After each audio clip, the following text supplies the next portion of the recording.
mind to a limit where it needs to feed. I work blind, got vision I don't need to see. I'm picking mind over matter, I believe in me. I need to find more hours in the day to breathe. Need to find more power in the way I be. And when my mind turns sour with the painful scenes, I need to scream out loud, I can't stop me. I wanna be the greatest like Rocky. You know I leave them all hating like a hobby. I'm out here making moves like a lobby. And if you ain't with me, it's your loss. See, I got my mind on the facts, I'm a python, grab what I like real fast. Choke until I have everything I attack, everything that I lack, everything that I want, and I see matter of fact. Cause I'm my own worst enemy. Only if I let it be. I can control anything if I can just think carefully. I control my destiny. Deep up in my mind I manifest it. Every morning I wake up obsessed, and everything I do the best. And deep within my mind, you know I'll always manifest it.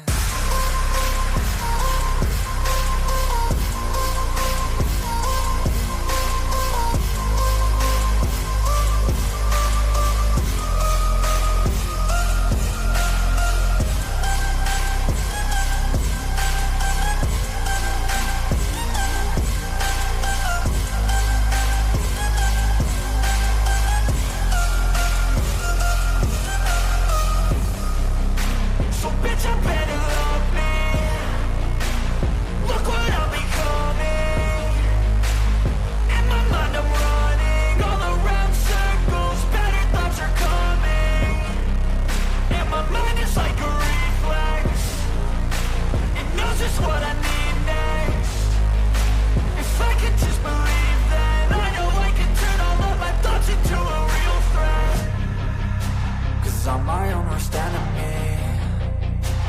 Only if I let it be.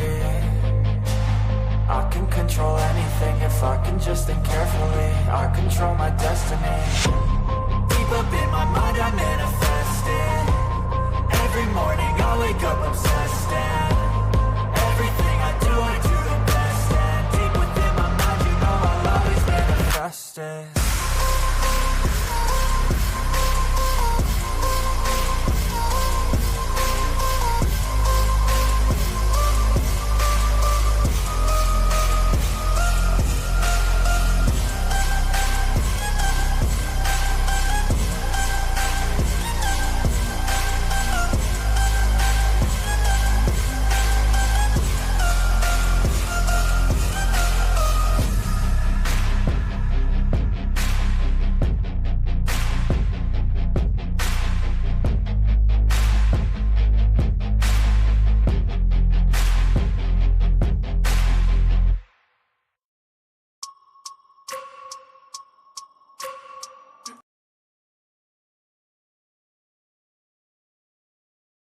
Show's already messed up, so why not? Welcome to My Mind Over Your Matter. My name is Rick. Let's turn on the cameras here. Everything's all screwed up on the show. Doesn't surprise me because it's StreamYard, and they're nothing but fuck-ups. But how you guys doing? Hope you guys had a good Saturday. I decided to come on a little late because I want to review some news. So let me turn on some of these candles back here. I'm going to get right to it. So we've got some stuff to review. And I know there's no one here, but that's okay. You'll watch later. And I appreciate you guys so much for rewatching my videos. It means a lot to me. Without further ado, let's go ahead and continue here with the news. Let's get it up and rolling. Here we go. Winter is about to unleash major Arctic air into the United States, causing significant impacts. We'll be seeing a bomb cyclone explode. Hey, Terry. Midwest What's going on? Lakes tomorrow, where 1 to 2 feet of snowfall and even blizzard conditions are possible, and even severe Everything's just going a little bit crazy here. As this monster storm rolls through. Once this Arctic blast fully sets in, we will be seeing other snowstorms moving through the central and eastern United States as well. You had to And work. we even eventually start to see Nice. You got to work okay? major nor'easter snowstorms along the East Coast later on. Let's just dive into things, and we're taking a look here at our jet stream where we can really see this trough moving in with this major bomb cyclone, which is going to drop 24 millibars within 24 hours, which is bombogenesis. Really crazy stuff. This is going to bring potential blizzard conditions, but we'll talk about this storm later on. But I really want to start to key in on these troughs in the east and that vertical jet stream up the East Coast that we eventually see. We can still see a descending jet stream into the east, which again is going to point towards colder temperatures. And after New Year's, we get another major trough. And then this is our first little signal of a very, very vertical jet stream up the East Coast with this really cold air over the Northeast and Mid-Atlantic. And that vertical jet stream up the East Coast, you can get these major nor'easter snowstorms. That trough kind of moves out, and we see another one set up here around the 5th, 6th, 7th. And look at how vertical that jet stream is again. Looking at the GFS model here, we can see one of these nor'easter signals that really comes together on this instance. We can see the ridge in the west, trough in the east, and then this more vertical look. Oh this boy! Is for Wednesday, the 7th of January, a little bit far out. And we can 7th of January. That wants to move up. Probably the 8th. We're gonna get a snowstorm. It really wraps around. And oh wow! Look at this straight vertical jet stream up the East Coast and path. Really wintry potential up and down this eastern area. We even see later on, we don't get it to come together, but we have that same kind of vertical profile here. Oh damn! Shore. So again, that sucks. Does continue, and it rolls into the I was up at 6 in the morning. What you're watching right now, I had the super here help me clean out the car, and he plowed the snow out. So he really did me a big favor. Today on December 27th shows 2 major nor'easters as it really starts to come together with this type of pattern later on. So I did want to add this today just because I made the video before the 12Z was out and I saw how crazy it was. We can really see nor'easter number 1 right around when the GFS model has one as well on the 7th here of 6th through 7th of January, I would say. We get this low, very strong, 978 right here. And we're seeing snowfall to different extents from North Carolina, Tennessee, northward, all the way through the Mid-Atlantic and Northeast here. And you can see this one really, really hammers New England as it gets closer there. And we actually see a second one come together right at the end of the model run around the 10th, 11th, which is very far out, sticking with a grain of salt. But this is another classic type of East Coast system right here, just offshore of the Mid-Atlantic, bringing wintry weather to some of the Mid-Atlantic and even into the Northeast. Total snowfall with these 2 storms in mind would be massive for the Mid-Atlantic and Northeast. Between the 2 of them, 1 to 2 feet for most of these areas, with even 2, maybe even 3 feet for areas up there near Boston, eastern Massachusetts. So absolutely. Yeah, we had a lot of snow on top. We got about 9 inches of snow, like 8-9 inches. It felt like this Arctic blast moving in, as well as that bomb cyclone. The biggest factor here is we have this colder air moving in. We can see it really, really ripping through. We can tell that we have this very intense bowed out look to that cold front. And at this point, our low is somewhere over the Great Lakes, and we are getting tons of snowfall in here. And we get this Arctic blast to fully move in by the time we're reaching the 30th here, where we will have 10 to 15 degree below normal temperatures along all of the eastern states. Let's move on and see the impacts from this one. 10 a.m. on Sunday here, the 28th, tomorrow. And we do see this 1,001 millibar low over Missouri. This thing is going to be a 975 millibar low pressure center within 24 hours at this point. So it is going to explode. So we see it already occurring as this low moves over Chicago by 4 p.m. here Eastern on Sunday. And as we keep going a little bit further, we see this low really, really intensifying, 985 there over the lower peninsula of Michigan. And this is when we really start to see the heavy snowfall going. We see Minnesota, Wisconsin, the UP of Michigan here seeing heavy snowfall and potentially gusts in the 40, 50, 60 mile per hour range. Wow, that's going to be a lot of snow. Potential for blizzard conditions. Or it's like Wisconsin and Michigan is going to get hit hard.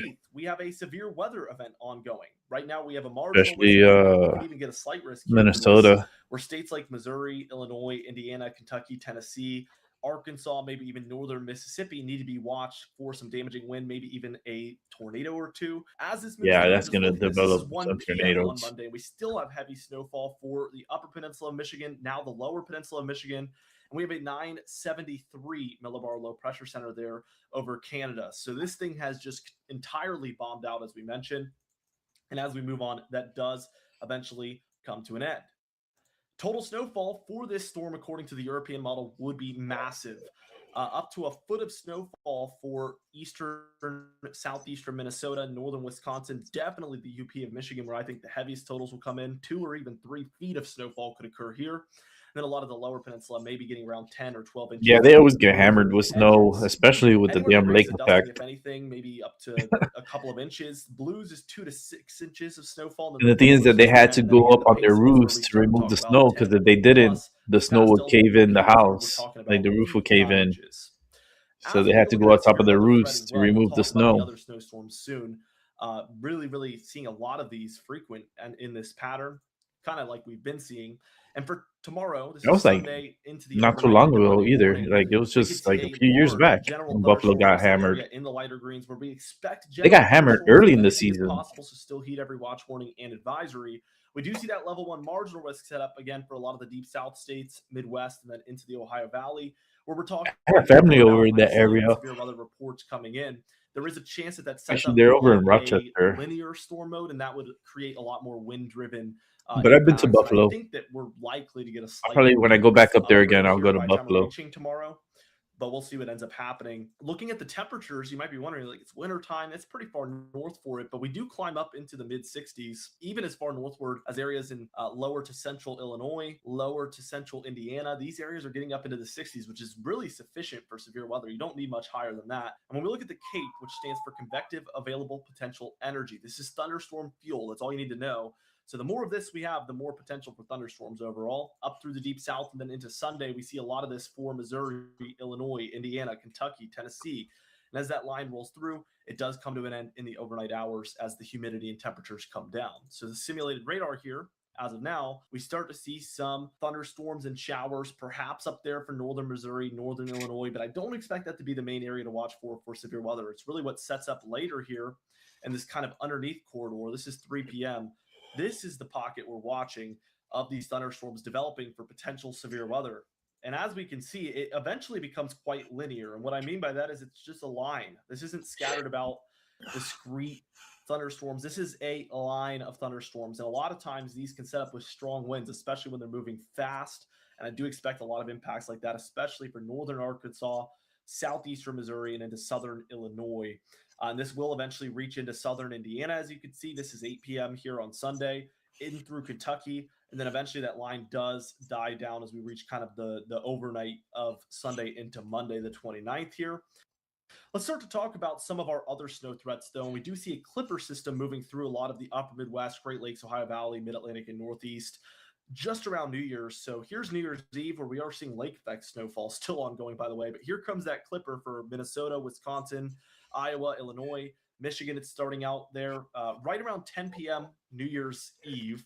And we see this. Yeah, you see, like, for Indiana, Ohio, Pennsylvania, New York. Not for the Northeast. Morning of New Year's Day, January 1st. A lot of this you might come over to us on January 1st. We might get some snow. Somewhere around New York City here by this point, again, 7 p.m. Oh, we might get some snow on the 1st. Still for West Virginia, Pennsylvania, New York, and then up into New England. And that does come to an end, of course, although it does intensify a little bit quick. offshore. Wouldn't be surprised to see Maine, New Hampshire, Massachusetts get a little bit more than everybody else once we're getting closer. But as we take a look at the total snowfall, it's a minor to moderate system. 2 to 6 inches. Yeah, it's going to be minor. In the blues here, which we can see a good streak of. There is some lake effect going on in there as well that could drive amounts up to. The only thing it was going to be rain for us. Parts of Ohio, Pennsylvania, so, and we do see that heavier pocket offshore of Maine and Massachusetts and New Hampshire. If that heavier totals start to move a little bit further westward as that low intensifies, that could be an area to watch for maybe 6 to 10 inches close to southern Maine, coastal New Hampshire, eastern Massachusetts. Just putting you guys on notice for that. Let's just dive into the overall temperature pattern, though, with you guys. I want to roll through the whole thing as well as our entire European model run. So we're going to go through the overall pattern now for the entire thing. Obviously, we had a historically warm Christmas. We do expect that to rapidly move out, though. The reason why the severe weather is possible is because we have this severely it's cold tonight up here, and these really, really cold temperatures moving. I know it was like very cold mixed with the going to get cold tonight. You get the point. You know what kind of impacts that leads to. Let me see how cold it's going to get. Fully take over it's 18 degrees right now. Or New Year's yeah, New Year's Eve here. It's going to get down to about 10 degrees tonight. The Great Lakes, Ohio Valley, Mid-Atlantic, and Northeast. This one doesn't get the same depth. So if you didn't remove your snow, it's going to turn into like a stone. It's going to get hard as hell overnight. So make sure your area is nice and clean. Because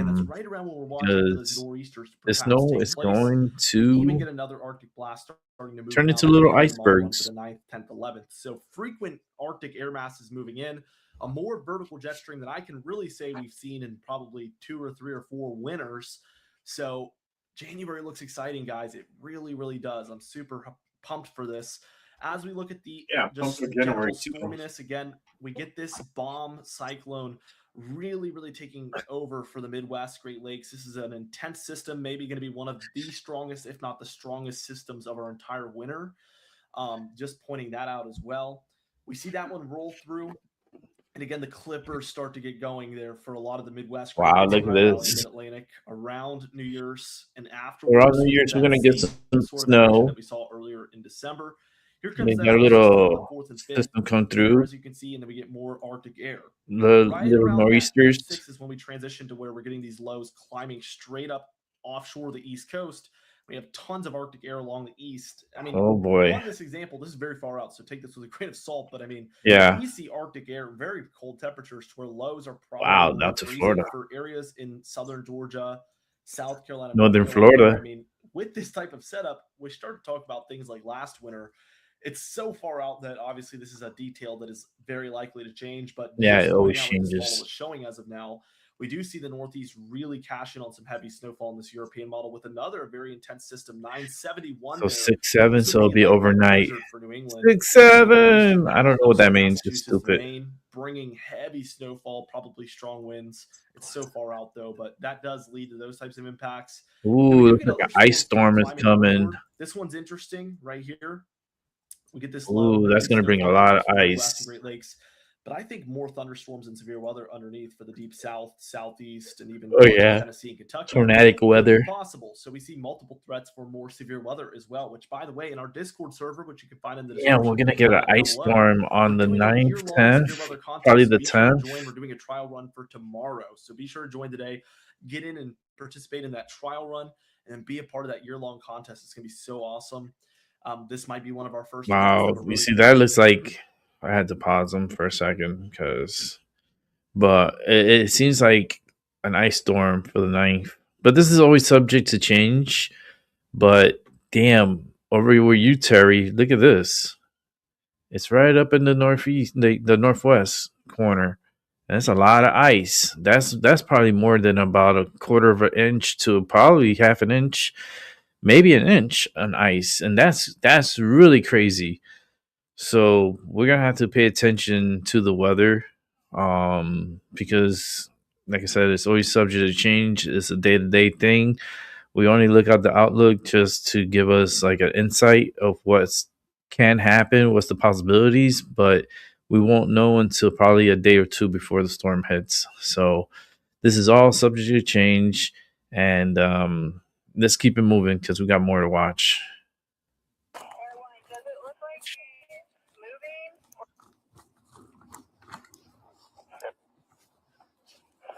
Great.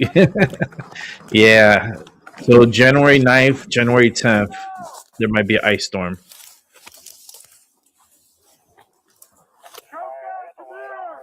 Okay, turn your flashlight off. Oh my God. This is a little boy lost. They're looking for a little boy, artistic boy.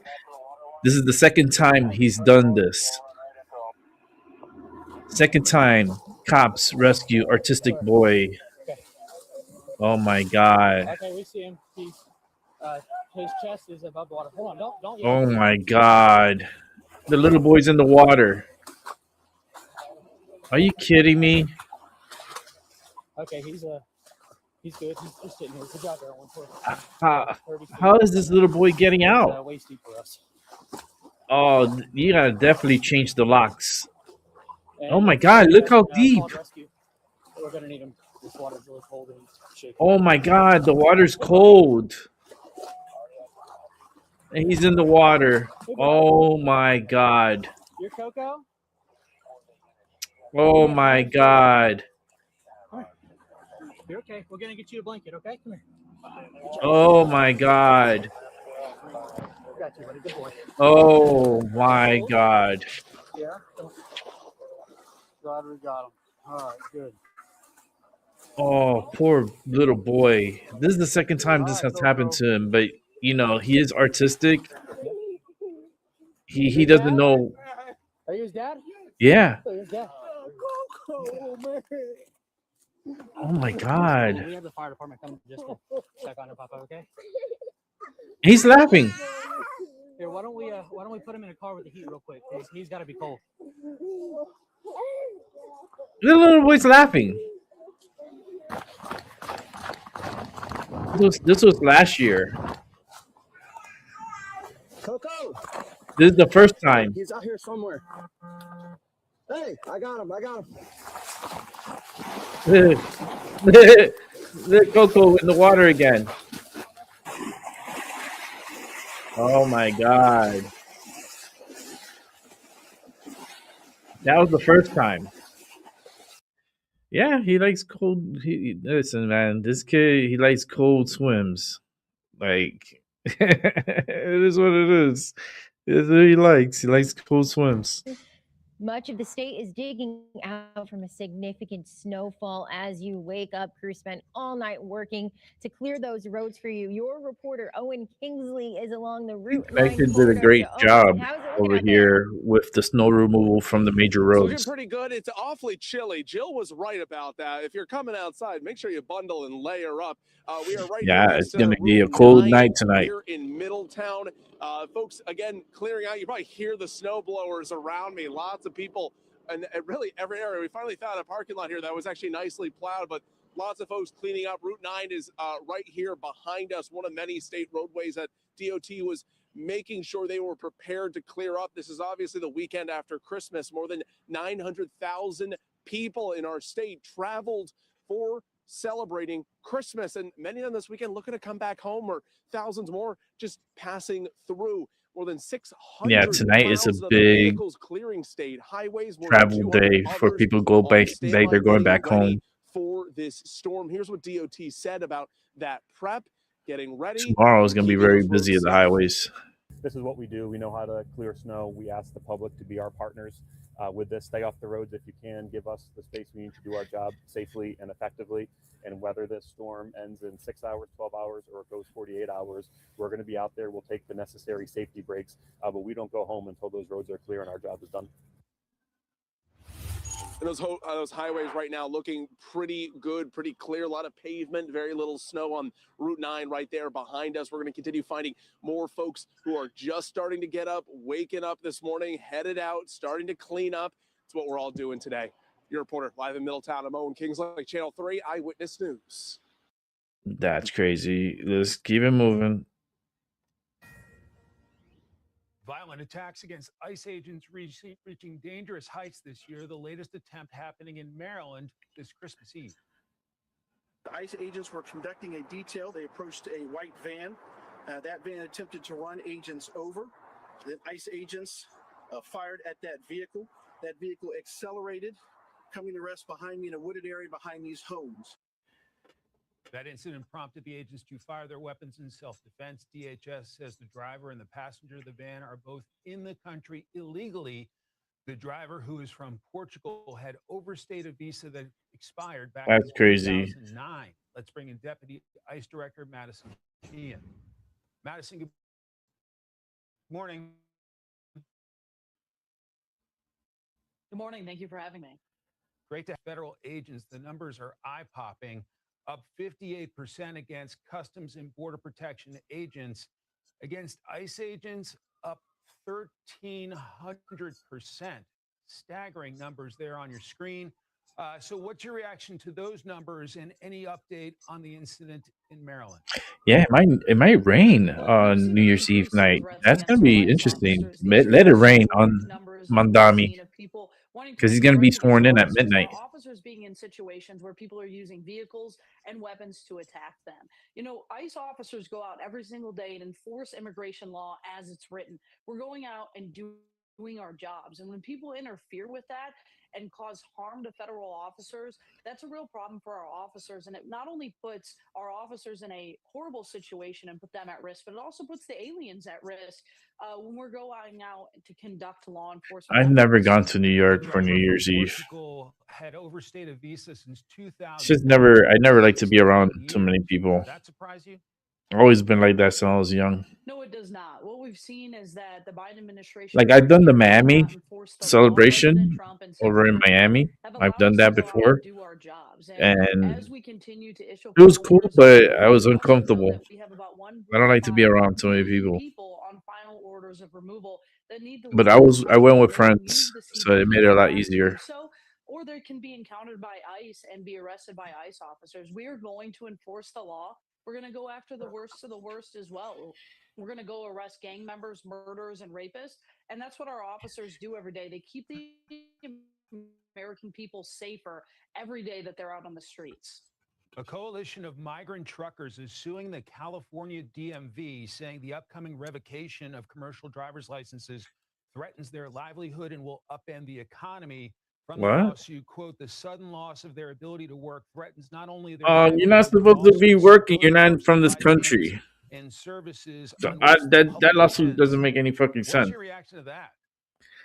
Doesn't make sense. Well, look, the bottom line is that these aliens should have never received a commercial driver's license. Yeah, in the first place. You've heard Secretary Duffy and Secretary Noem go out and tell these stories of one too many people that have been killed from alien crime, especially when these people are driving these massive trucks down the highways and wreaking havoc on the American people. These are jobs that Americans have worked very hard to have for years, and states like California have neglected that and given these driver's license to people who should have never received them in the first place, who never had the training and can't speak English or read our signs on our roads, creating a very dangerous situation for your family and mine. The California DMV says it doesn't comment on pending legislation. Forgive me, litigation. How do you expect this to play out?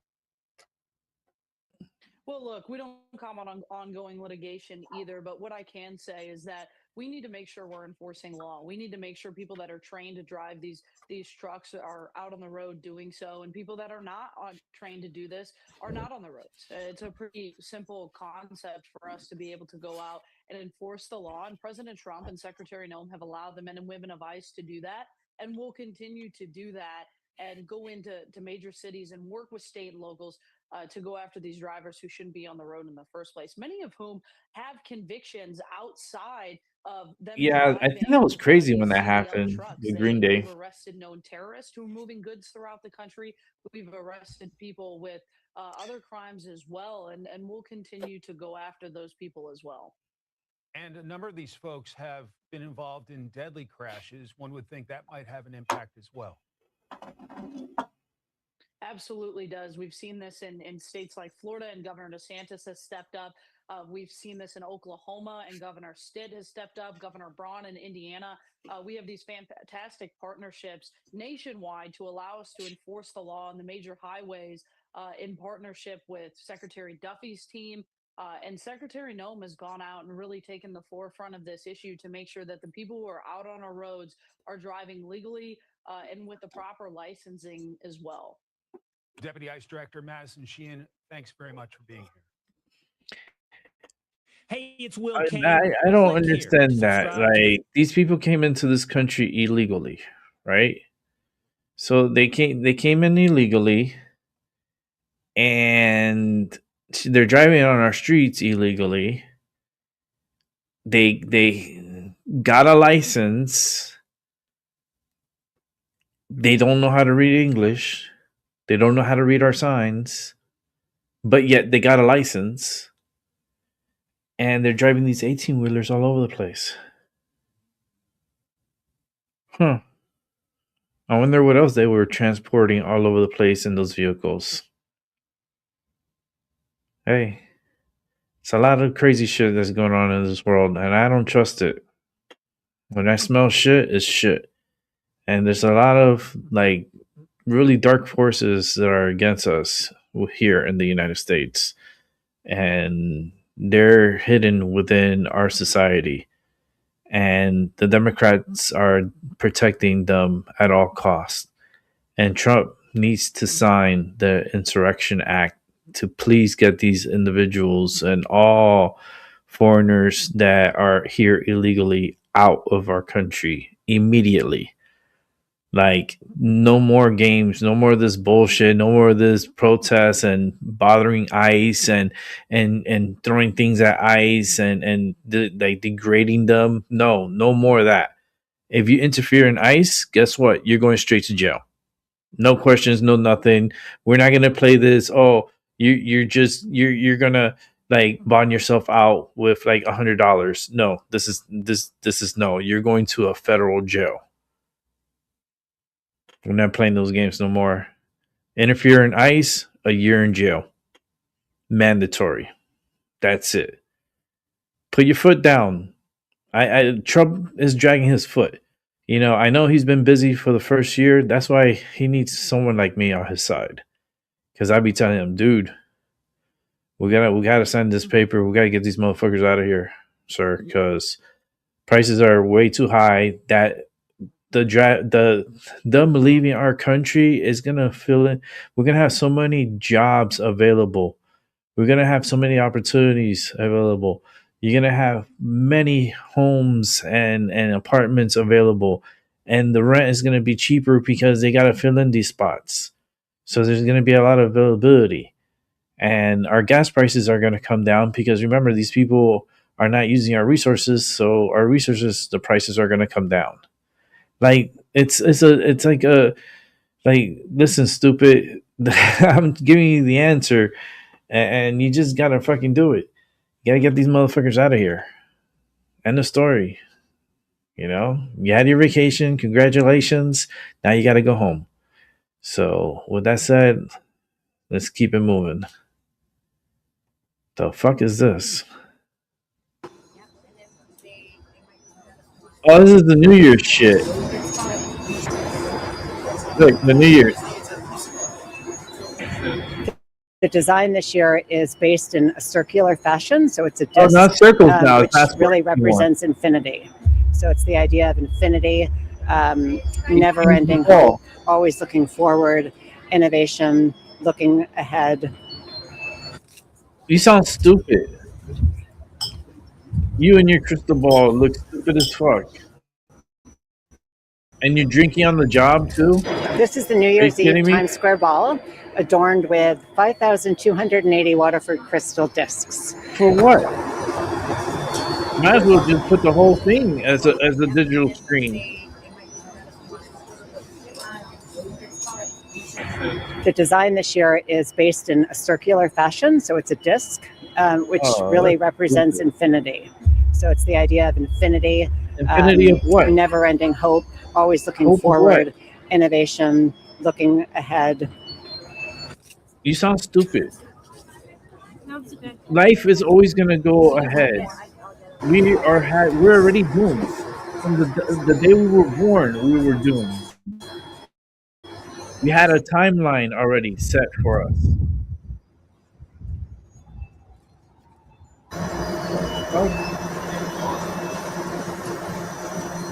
Don't stand in front. Yeah, it's always been like a triangle. It's been a triangle. They just fucked it up with this. What the fuck is it? It looks fucking weird. You know what I mean? So the ball has been dropping since 1907, and Waterford has been producing the crystals, and we partner with Jamestown, who takes our crystals and brings them to life through their extraordinary ability to backlight and use LED to make it just the most modern approach to New Year's Eve that you can imagine. Is anybody going to question that? How much they spent on these crystals?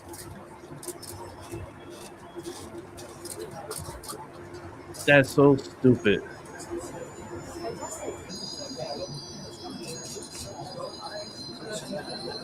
The fuck is this? Infinity? That's what they're going for?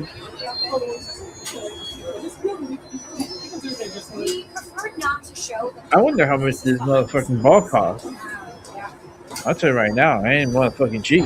Each one of the discs, there are 3 different designs, represent 3 different ideas. One, life, liberty, and happiness, to celebrate our nation's 250th anniversary. So we're looking forward to a 2026 year of hope, happiness, love, and good cheer.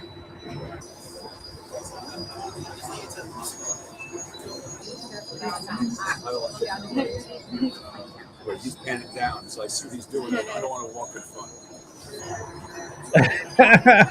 You know what it reminds me of? It looks like fucking beer bottles. I mean, they look like beer bottles. They could have used beer bottles and put beer bottles in there, or wine bottles, and done a ball. It'd probably been cheaper than this fucking piece of shit. It looks weird. Like now that I paused it and I'm looking at it, doesn't it look fucking awkward with the gaps inside? All these little gaps, like you're saying, Terry. It looks fucking. I'm fucking like. Yeah, OCD for sure with me too. I missed the triangles already. What the fuck is going on? Who paid for this bullshit? Who commissioned this shit? Like that's a big overhaul, and who's paying for all that? And the bitch explaining it was so nervous to explain it. She was like, wasn't even confident in how to answer the question.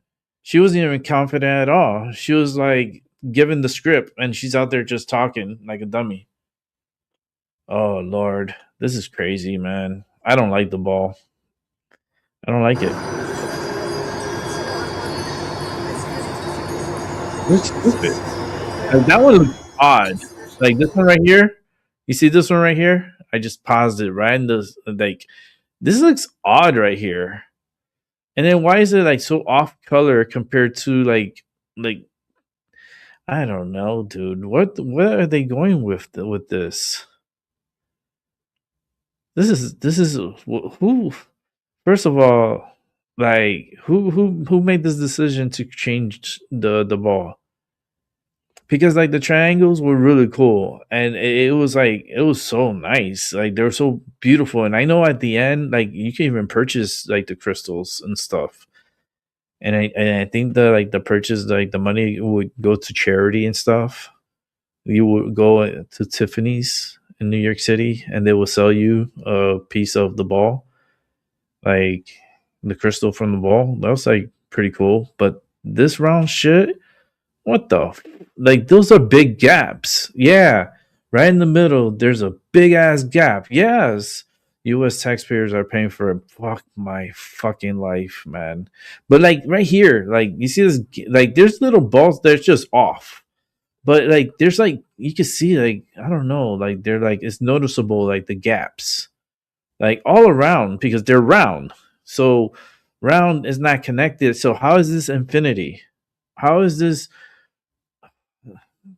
Oh my god.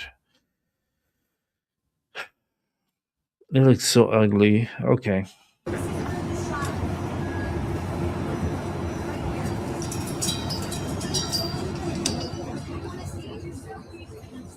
It looks like fucking first of all, like let me go back a little bit. It looks like a whole bunch of like hold on here. It looks like a whole bunch of like solo cups. It looks like a whole bunch of solo cups that they put together, and that's the ball. Like, look, it looks like solo cups. They're all like around, and they have like little lights in them, and they change color. I would have made them a cheap ass ball, and charged them a whole bunch of $1 million. Like, probably how much can this possible ball could possibly cost? I wonder. I don't want to ask the G word, because the G word is very nosy. You know, every time you talk to that bitch, like it's constantly learning from everyone, and it's like training AI, and voluntarily everyone's doing that, and that's crazy.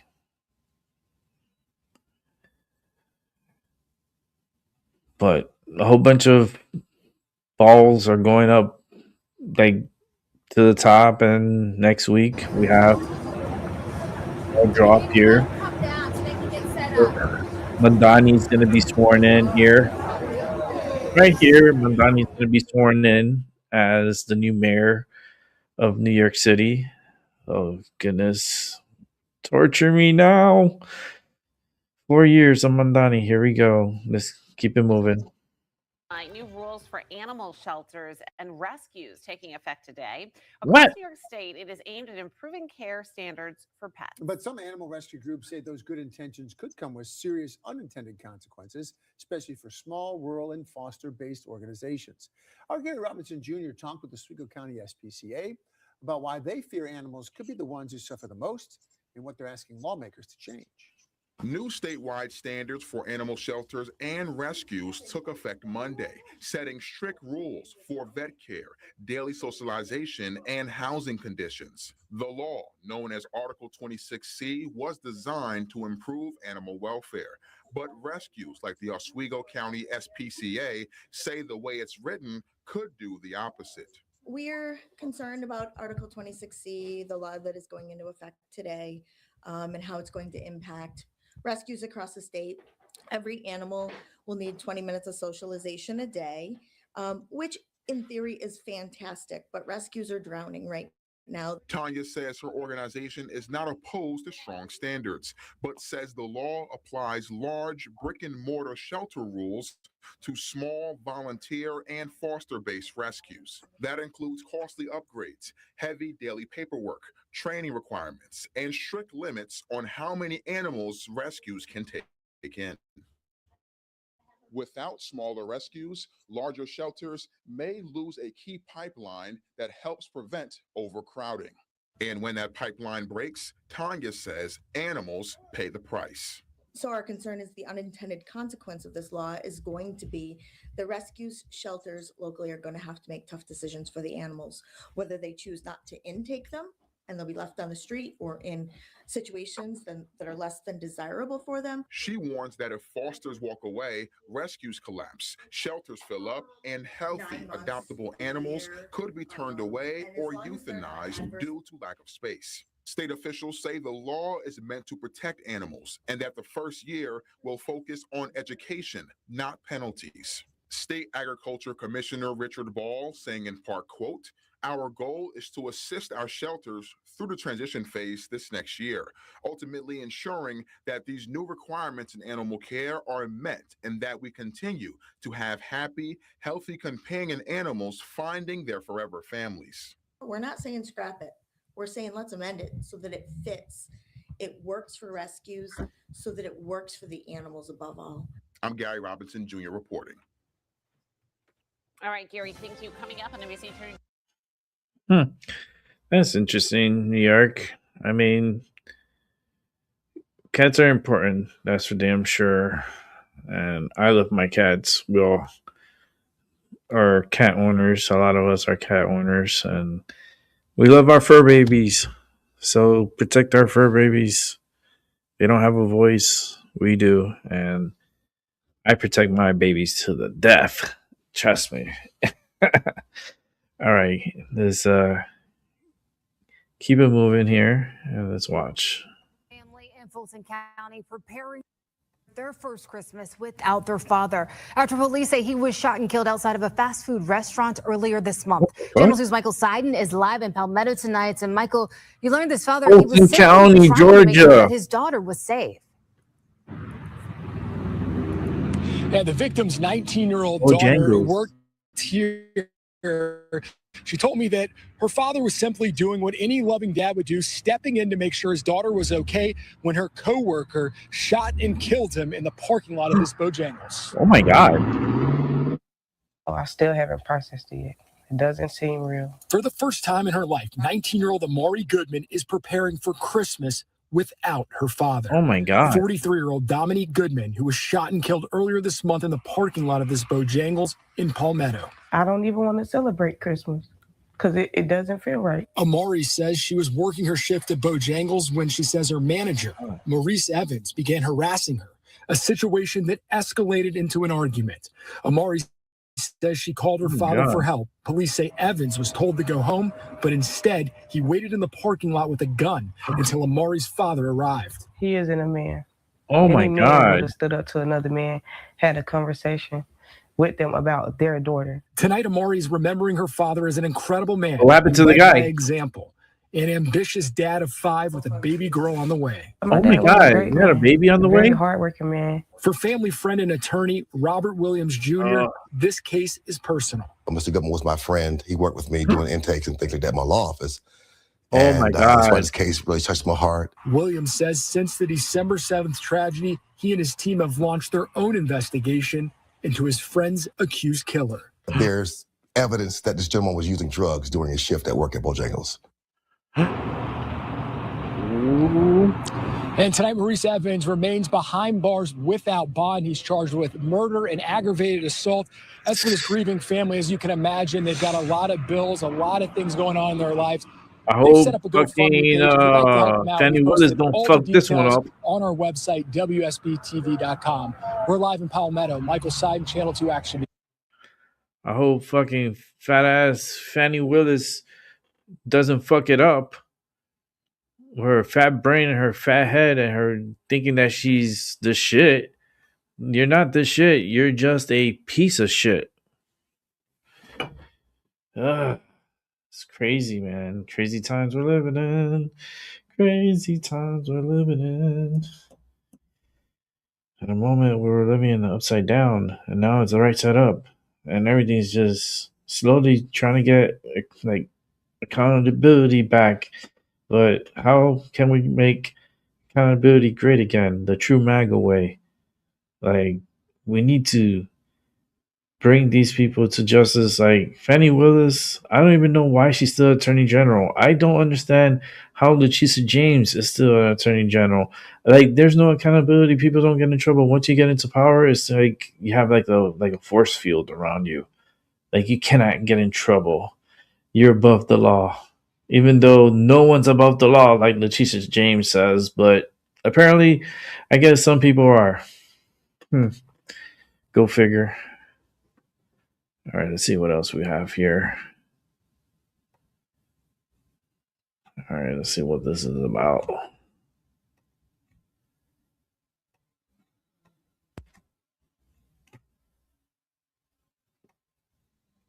Oh, it has no volume. Someone's breaking. Someone's having a. The hell's going on? Oh shit!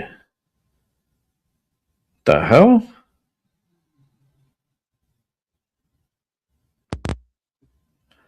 What the hell is going on here?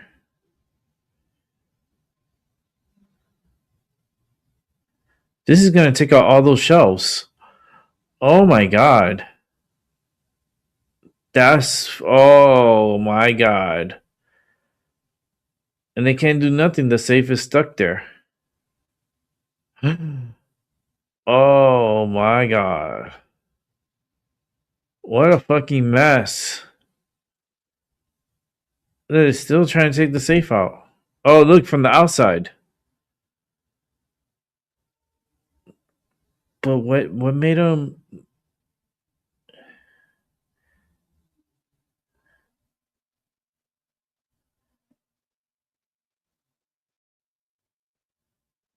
Why is he breaking in the glass?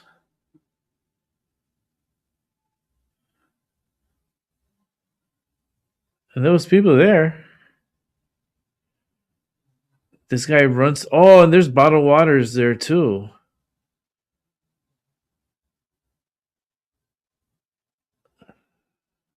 What the fuck is... What?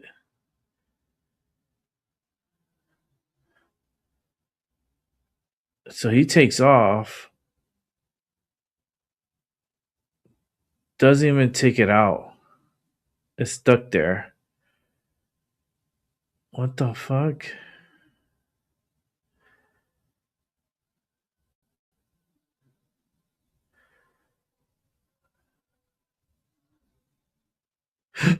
Holy shit. Oh my god, what a mess. They can't carry that. They can't carry that. They left. Look. Oh my god! I hit the car.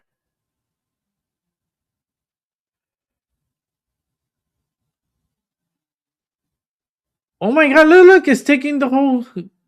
Oh my god! I hit the whole side of that car, almost hitting the pumps. What the fuck are they trying to do? They're dragging the whole fucking safe all around town? Look! Look, they're just dragging the whole shit, and the one's running behind it.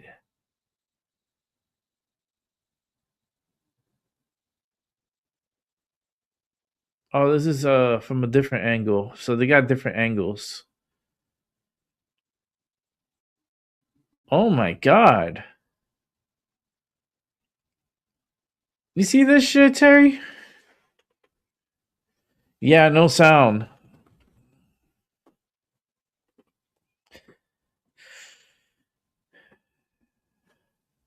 Look at this shit. This is fucking crazy.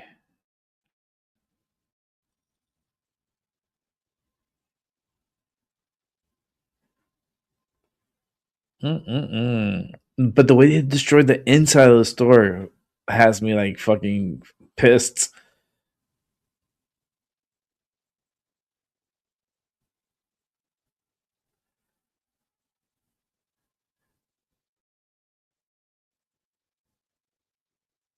Look, they didn't get it out successfully the first time.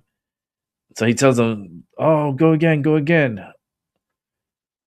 And then he waits outside. And there's people in the store.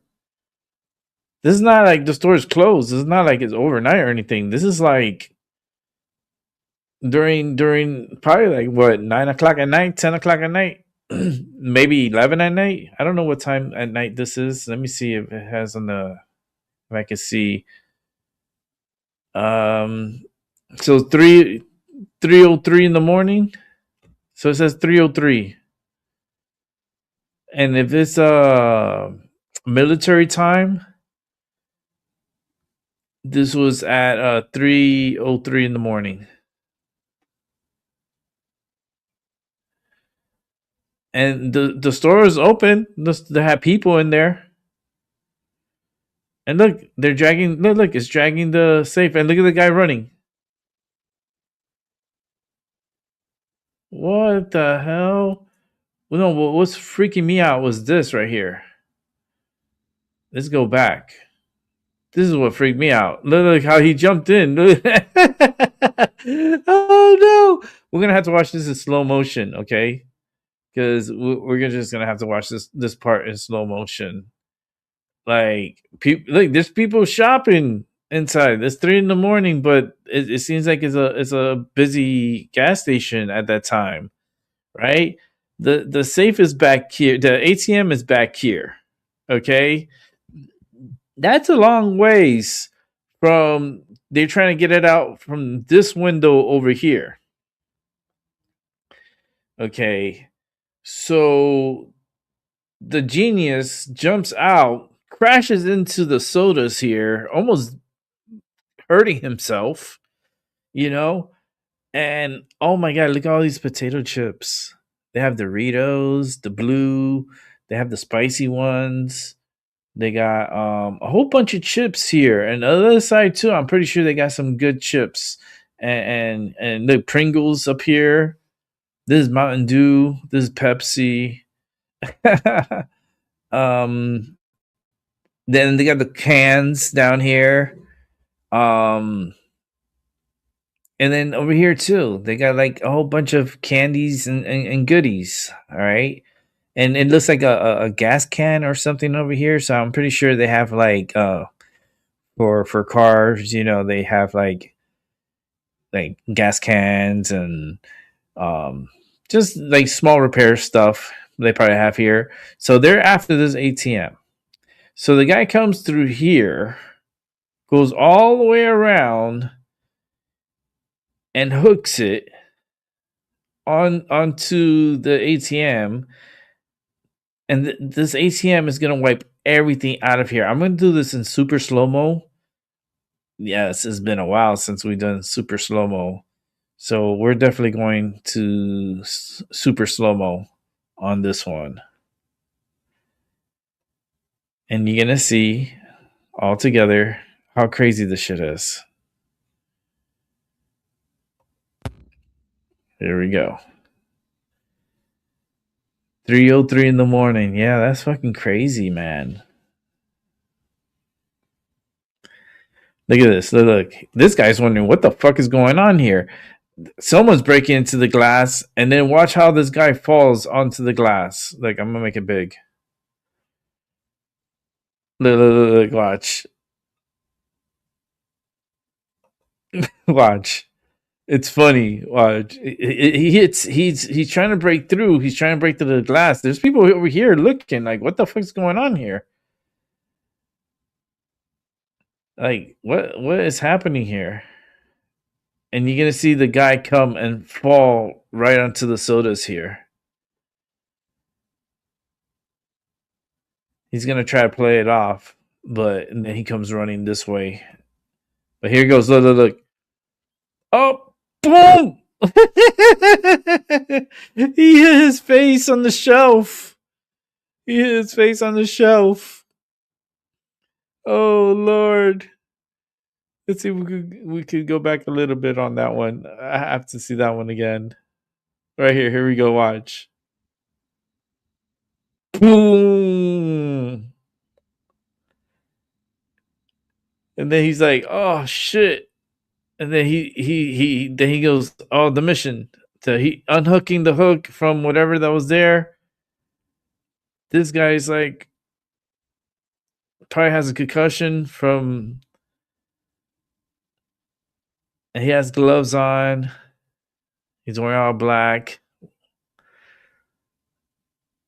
Looks like white socks, probably like ankle socks. He hooks on the tow hook to the ATM here where the money is. And they're doing this while the store is open. Look at this shit.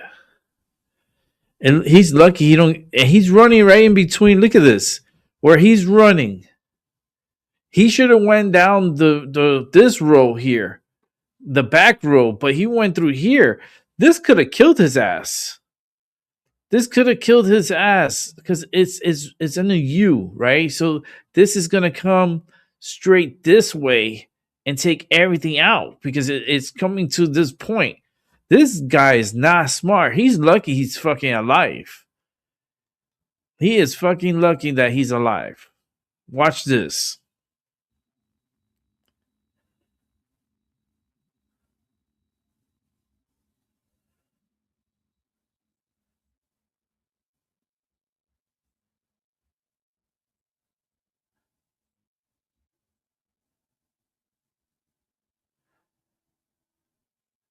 That's crazy though. He ran pretty far away, so he was pretty safe over there. But I would have gone. But look how it tore everything up. Oh my god. Imagine you the owner of this place and you see this shit. Look at the chips. Look at everything. The ATM is right here. Look, it's being dragged across here, ripping everything up.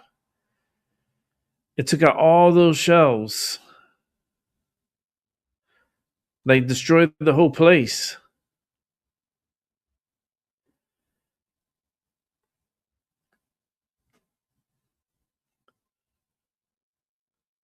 Wow. That's crazy, right? All right. Let's get out of that. That's crazy. The fact that like they could just rip all that up and then they're like and then it's at 3 a.m. and the place is open for business. All right.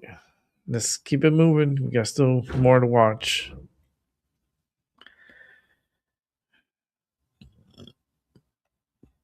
Right now at 6 tire tracks.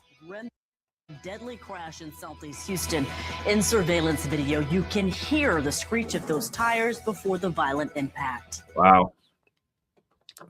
Oh my God.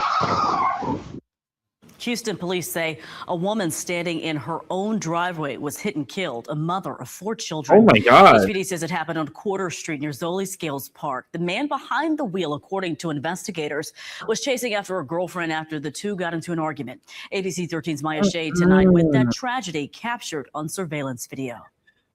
We're here on Quarter Street near the intersection of 288, where on Tuesday afternoon, police say the mother, Xochitl Santos, was simply standing in her own driveway when she was hit. You see, 2 cars came whizzing by. The first one just drove very quickly past her, but the second one, who police say was chasing after the first car, hit the mother instead. So now this mother of 4 is dead, and her family is devastated. From multiple surveillance videos, you can see a gold Toyota sedan speeding down Quarter Street on Tuesday afternoon. Seconds later, police point to a Chevy Cobalt trying to catch the sedan. But instead, it hits Xochitl Santos as she stood in her driveway.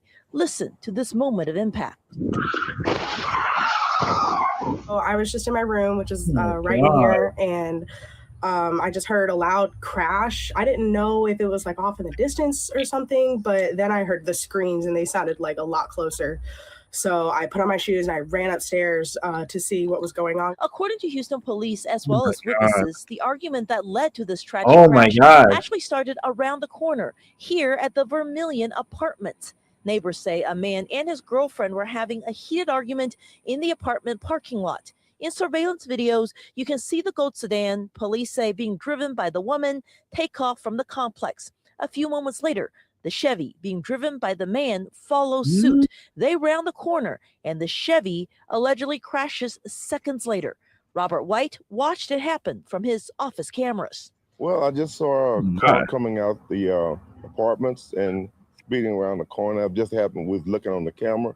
And then I saw the employees run out down. Houston police say the man is currently still under arrest and charges are pending. Meanwhile, Santos's children told us they are devastated by the horrific death of their beloved mother.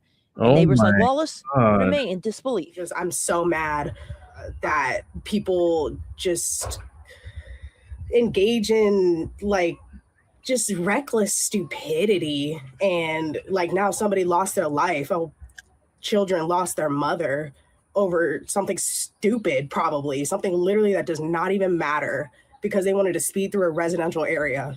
It's horrible. The people who live in the apartment complex say the man and the woman involved used to live in the complex, but moved out a while ago. They came back Tuesday to meet with friends before an argument broke out. Reporting from Southeast Houston, Maya Shade, They went 13, to meet with friends and then Eyewitness they got in an argument. Okay, I got it. Fucking idiots. You know that? Fucking idiots. Ah, goodness gracious. I don't understand, man. Why people are so fucking stupid. I don't get it. I don't get it. Let's keep it moving. Let's see.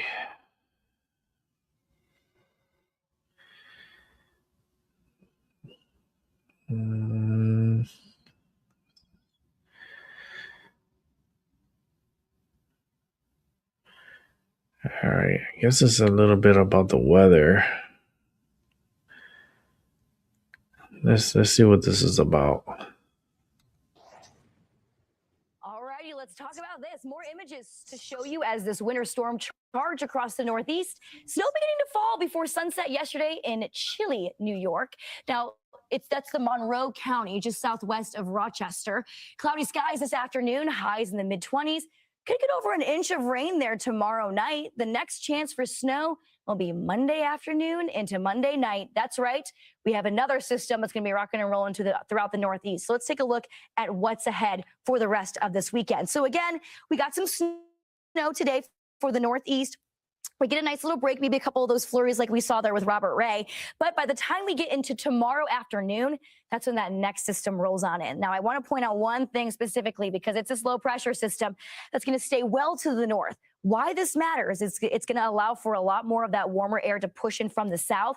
And that's going to make that precipitation type, well, mostly rain, maybe more of a wintry mix for areas farther northeast, like up into New England and those much higher terrain into the northeast. But of course, behind this front that's along this low pressure system is that much colder air. So let's break this down for you. What we have going on, this is going to be on your Sunday night, afternoon into the Midwest is when you get hit by it first. So areas in Illinois, Indiana, as well as northern parts of Ohio and, of course, Michigan, getting in on the rain event first throughout the evening. Then it starts, that energy continues to move more towards the northeast. So it's going to be a little bit overnight and into our Monday morning, where a lot of folks who just saw snow today will end up seeing some pretty heavy rounds of rain moving overnight and into Monday morning. Now, once that front moves through, we have this nice pocket of cold air that's going to be rushing through, and that's going to be bringing in some more of that lake effect. So we could see some lake effect snow in Michigan, Ohio, upstate New York, and Pennsylvania, getting in on the action there. So a couple inches of snow will still be possible behind the original our original energy system of mostly rain. So you'll notice this, starting off with mostly rain for pretty much everybody. And then that lake effect snow takes hold Monday and into Tuesday for upstate New York and Pennsylvania, parts of Ohio, and of course, another crazy storm. But when we kind of have these different temperature gradients in our atmosphere, Icy. that's when we could see a little bit of a wintry mix, maybe some sleet. And of course, my least favorite thing, freezing rain. This is when we have that rain that falls. That's what's going to probably come this weekend. Coming through, and then hits a nice warm pocket of air in the atmosphere, melts back down to rain, and then it hits a very cold pocket right at the surface, and it refreezes on impact on those roads, on sidewalks, and that's where we can have that ice potential for a lot of folks. So it's still going to be possible, probably a little bit farther into the northeast. So areas in Maine, New Hampshire, Vermont, be on high alert if you are going to be on those roadways for the next few days. Now, looking into these winter weather alerts, these are going to be from Sunday and into your Monday. This includes parts of Michigan, Wisconsin, Minneapolis, or Minnesota, excuse me, with that winter storm watch. Minneapolis is included in that though, but also we do have those winter weather advisories highlighted in blue as well. So that's going to be for Sunday night and into your Monday up towards the Midwest. Keeping that in mind as we move about the next couple of days, that front is going to move through, cooling us way down into those low 20s as well. So temperatures will get nice and chilly Tuesday and into your Wednesday. And a reminder to our viewers, if you've got a weather photo or a video to share, simply scan the QR code right there on your screen. Okay, good for you. Let's keep it moving. Liberal Hive Mind. Hey guys, welcome to the Liberal Hive Mind, a channel solely focused on exposing the abundant hypocrisy of the left. And of course, here's your meme of the day, brought to you by 5mind.com. Okay, so I have a confession to make. I am addicted. I am absolutely addicted. And no, it's not fentanyl. It's not crack. I don't have a disturbing substance abuse issue. No, I am genuinely addicted to the Kobasi letter account. This account here, we covered a story from it the other day. It's run by Adam Kobasi, and this guy is an absolute freaking ace. He's putting Europe's economic collapse and policy rot under a microscope and hitting us with some of the hardest hitting tweets with perfect graphics, very clear, easy to understand, and concise presentations, just laying it out clean, brutal, and undeniable. We covered his piece the other day showing the difference in tech innovation, tech startups between America, EU, and China. And as we saw in that report, the EU is now even lagging behind China in tech momentum, which frankly I think is pathetic. It's humiliating. But you know what it is more so than anything? It's eye-opening. It's the stuff that leads to the red pill, because basically what he's exposing is bureaucratic bloat, inefficient government, the globalist regime that's constantly looking down at us and telling us that they've got all the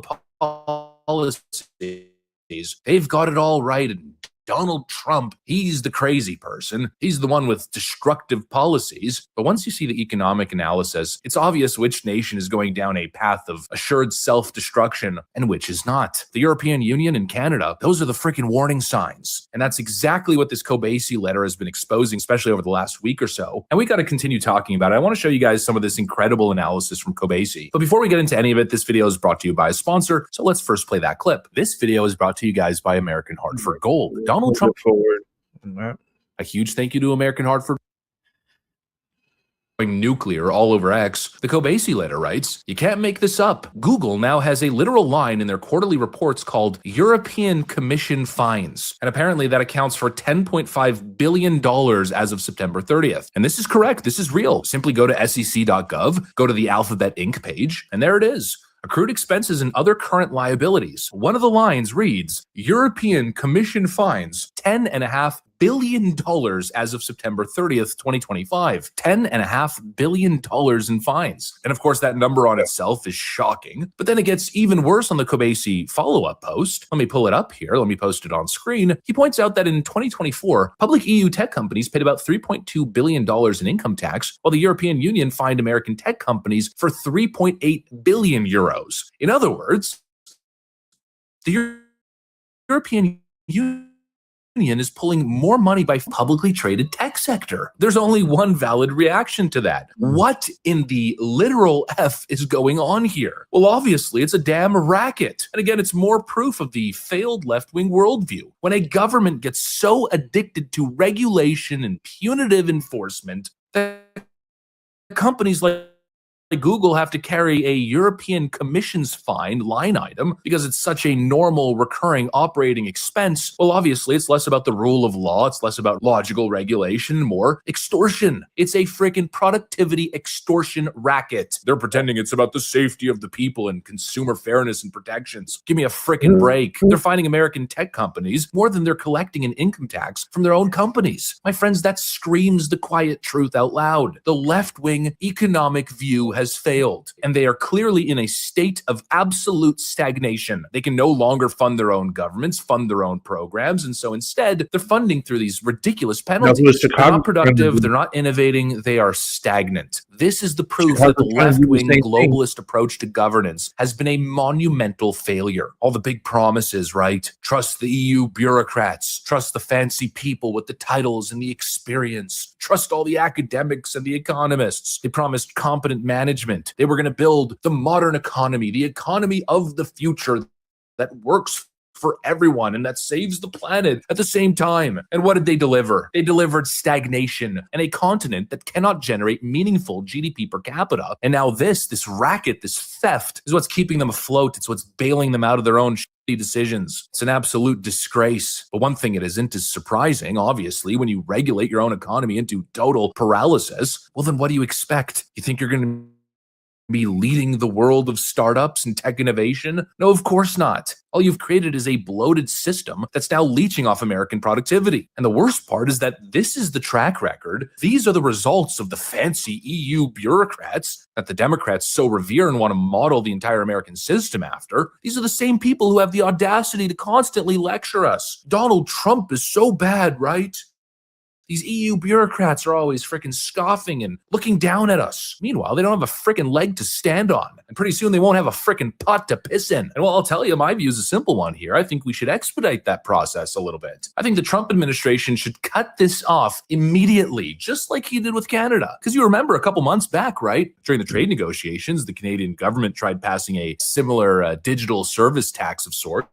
They were basically trying to implement the same model, and Donald Trump told them to pound sand. And that's exactly what they did because they had no other option. Well, they should do the same damn thing with these Europeans. America should never accept this. Shut this entire globalist monster down. And I mean that in a more broad sense because, of course, it's not just the money. No, it's an issue of free speech, too. Not only are they fining American platforms, but they're also using some of the same regulations to pressure these platforms into policing what people can say online. You know, just recently, the State Department under Marco Rubio's leadership announced actions including visa bans targeting European figures that have been pushing and leading this censorship industrial complex that we've seen in Europe. It was a decision that sparked controversy, but there's nothing controversial about it. No, the act was totally justified. A bunch of unelected bureaucrats in Europe shouldn't be able to dictate speech rules on American tech platforms. And so I say, squeeze them. Squeeze them hard. And in the sand, it's time for you snobby Europeans to build your own competitive tech system and stop this complete nonsense of tech company digital fines and digital service taxes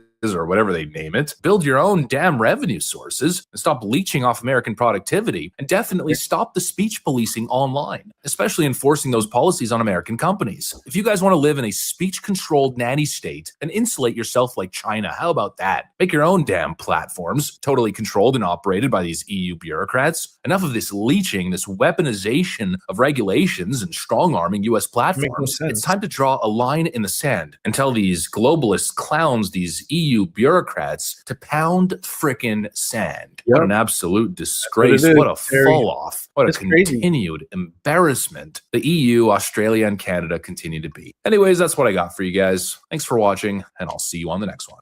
That's just straight up crazy. Chicago's trying to use the same method. They're trying to tax the multimedia sites so they could recover money, whatever, for their budget. They don't have money for their budget. That Chicago's in shit creek. That's another story. Let's see what this one's about. We're not going to stop until we find her.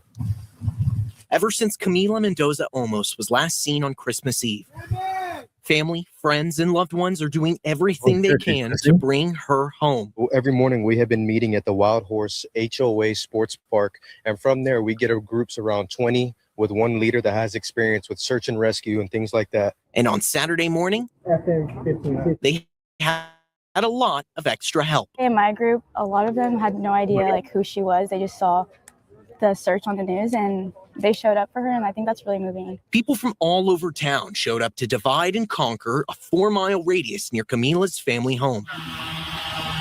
We're searching everywhere, green belts all the way through the local schools. The nonprofit Search and Support San Antonio has been helping to organize the crews, use equipment, document what they find, and turn it over to the Bexar County Sheriff's Office. Wear long pants, come out prepared to search, so bring a walking stick, bring hydration, boots, that kind of thing. She'd always like check in on me and like slide up on my Snapchat stories and like talk to me about just literally anything. In this picture, you can see a neighbor's home security camera captured a person standing outside of Camila's car. The sheriff's office has confirmed it's her. Camila's phone and belongings, except for her car key, are still at home. I hope she can see it and see that she's very loved and she has so much support and people truly do want her home. You know, as her boyfriend, what does it mean to you to see so many people in the community show up to who just saw a call to action and then they came to join y'all? It means the world. She truly loves her loved ones and always puts herself before others. So that is the least that we can do, is come together as a community and come together and pray for her family, pray for her safe return home. And that's all we can really do, is look for her, and everything else is in God's hands. Devin Karp, KSAT 12 News. You see, I believe him. You see the difference when someone actually, he sounds worried and he cares, and you can feel his concern. Yeah, that's a wild story, man. Oof. I hope they find her. Just crazy times we're living in. It's just straight up crazy. Let's watch some of Melody King. I like Melody King, so we're gonna watch some Melody King. Flu cases are on the rise as we head into the new year. 17 states, cities, and territories across the U.S. are reporting high to very high levels of the flu. That includes right here in New York City. So far, nearly 5 million cases have been reported nationwide, and at least 1,900 people have died. And that might be because fewer Americans are getting their flu shot. At this time last year, 13 million more flu vaccine doses had been administered. Katie Weiss has more on the warning from doctors. We're going to continue this, but I decided to talk about this today because, as you can hear from my voice, well, I got this mystery flu, this illness, where all of a sudden, guys, I got back from New York and I was perfectly fine, not sick, nothing wrong. And then, my goodness, I hate you like a ton of bricks. At first, my throat was scratchy, and then I had this cough where it was so painful to cough. It was like I would rather just not like try to hold in a cough because it hurt that bad to cough. Wow. Yesterday, I was in the bed all day. I couldn't even get up. I could not. Wow. I could not do anything. I couldn't get up to do. I mean, even having to get up to go to the bathroom, which I had to go to the bathroom quite a bit. was such a struggle. It's a Oh. fatigue. And I just said, Lord, why am I getting sick like this? Like, this Oof. doesn't make any sense, you know? And I didn't know anything about anyone else getting sick. I hadn't heard anything. Well, you got it in New York. I go on my phone and I go on TikTok because I was looking for content because I kept saying yesterday, oh, even though I'm sick, I'm going to try to film. I couldn't. I looked up nothing about being sick. Then suddenly I'm getting on my feed all of these people talking about this mystery illness they're getting, that they've tested for. They went and got tested for the flu and for COVID, tested negative for everything. But somehow they're still sick. And for a lot of people, this is lasting weeks and weeks and weeks. I still have it, but I'm able to talk right now. I'm able actually to do this. So I've heard a lot of people getting this sick dynamic that I'm from in, 'cause this. it's just like, why is this happening to me? And I realized, okay, God, that's where you want my attention to be, because what have we been talking about? They've talked about the multiple vaccines that are going to come out for the new pandemics. We know that they have been planning, or they've talked about a pandemic is coming, a pandemic's coming. I've shown you those videos where they've talked about it over and over. I also showed you the vaccine passport not only being on digital ID that has rolled out in the US and has rolled out worldwide, but that Bill Gates now has the technology. We did a whole video on it where it's just a patch. You can put it on your skin. And what it does is it inserts quantum dots in a QR code embedded permanently under your skin that can then act as a vaccine passport. That's crazy. We've talked about, is that the mark of the beast or not? To me, it's the only thing that I've seen. I don't think Neuralink is it. It's too cumbersome. Elon Musk is talking about how they have to remove the back of the skull to fit all the wires and all that. That is something else, right? That's some Frankenstein. But if we talk about something that can mass roll out, that essentially goes on your skin like a Band-Aid, it presses in, you peel it off. It could be because on the top of the skin. remember, Bill Gates was with Epstein, and now if we think and with Bill Clinton, this is once again he was pictured with them. Last time COVID, what now we gotta trust them. You don't understand. You kidding me? COVID. That means the last person I'll ever trust. -19. That's December 19th. December. That is what happened with that, and it started with this. And the last time that COVID broke out, guys, I had went to New York on a trip. On the plane back, I got really sick. And it was right after that. She don't learn. Everything happened. She don't learn. So as I'm seeing this pattern, Come on, guys, I Melody, want to girl. make you aware of it. And Stay what's away going on. from It's New not York. because people aren't getting more of their flu vaccines. We know what happens with the chemtrails and all the ways that they can distribute. They say that they can even distribute vaccines through food. They can do vaccines now through dental floss. So why can they not do the same thing with some sort of virus, right? Hypothetically, guys, this is all hypothetical, right? That I'm talking about. So understand The food could be that imported. Imported food. You could do that. Listen to the doctors on TV, or They could be microdosing us. Say it's because it's just the flu, or it's just that. That's what probably they're doing. They're microdosing us. Last time when COVID broke out. So I don't know if this is. I don't fucking trust Bill Gates, that motherfucker. For you guys, some of this information. I'm sorry, it brings out the evil in me. Pay attention to how they're Bill Gates is just it's unprecedented cases. This is something different, but just go get more Bill Gates vaccine. Just go get more vaccines. That's going to fix it. That push, bioengineered food, What happened? Made with bugs. Everything that's rolling out, guys. You can fucking go eat bugs. You can go eat shit right now. You putting everything together. To me, this just does not sit right with me at all. But let's continue. It has become a refrain we've heard all fall. Get your flu shot. Who is that? I saw the doctors are still saying it as the number of flu cases is up coast to coast. My hope is that we're actually getting closer to the peak now. The CDC reports that flu levels are the highest in New York, Colorado, and Louisiana. It's just chaos all around. At this Walgreens in New York City, pharmacist Ashley Almonte got her flu shot. I've seen so many people get it that it's actually scaring me, so I just want to make sure I was safe. Urgent care centers and hospitals in the city have faced a spike of flu patients even earlier than usual in the season. Some schools in Georgia and Kansas had so many students sick with the flu they had to close. Wow. Warnings from health officials concerned about spread from holiday travel. We recognize you Oh, want to yeah. do it, but if you're ill, the best way to kind of keep your family safe. And you know, is those to say, airplanes are really maybe I dirty. shouldn't travel. And Falkenhagen Those flew up to airplanes, New their Orleans circulation, to their air report for filters vacation are last super week. dirty. Suddenly, I start having this little And they don't scratch in my clean the throat. seats. They don't So clean from the being well armrests. to They don't being clean the very table. unwell within an Ugh. hour. She came back with the flu. You tell me what that was like for you. You just start aching, your bone, your skin hurt, the headache Oh. is 24/7. I don't wish on anybody. Oh my God. It's going around. And here in Louisiana, the number of Hell people no. hospitalized by the flu has more than doubled in less than a month.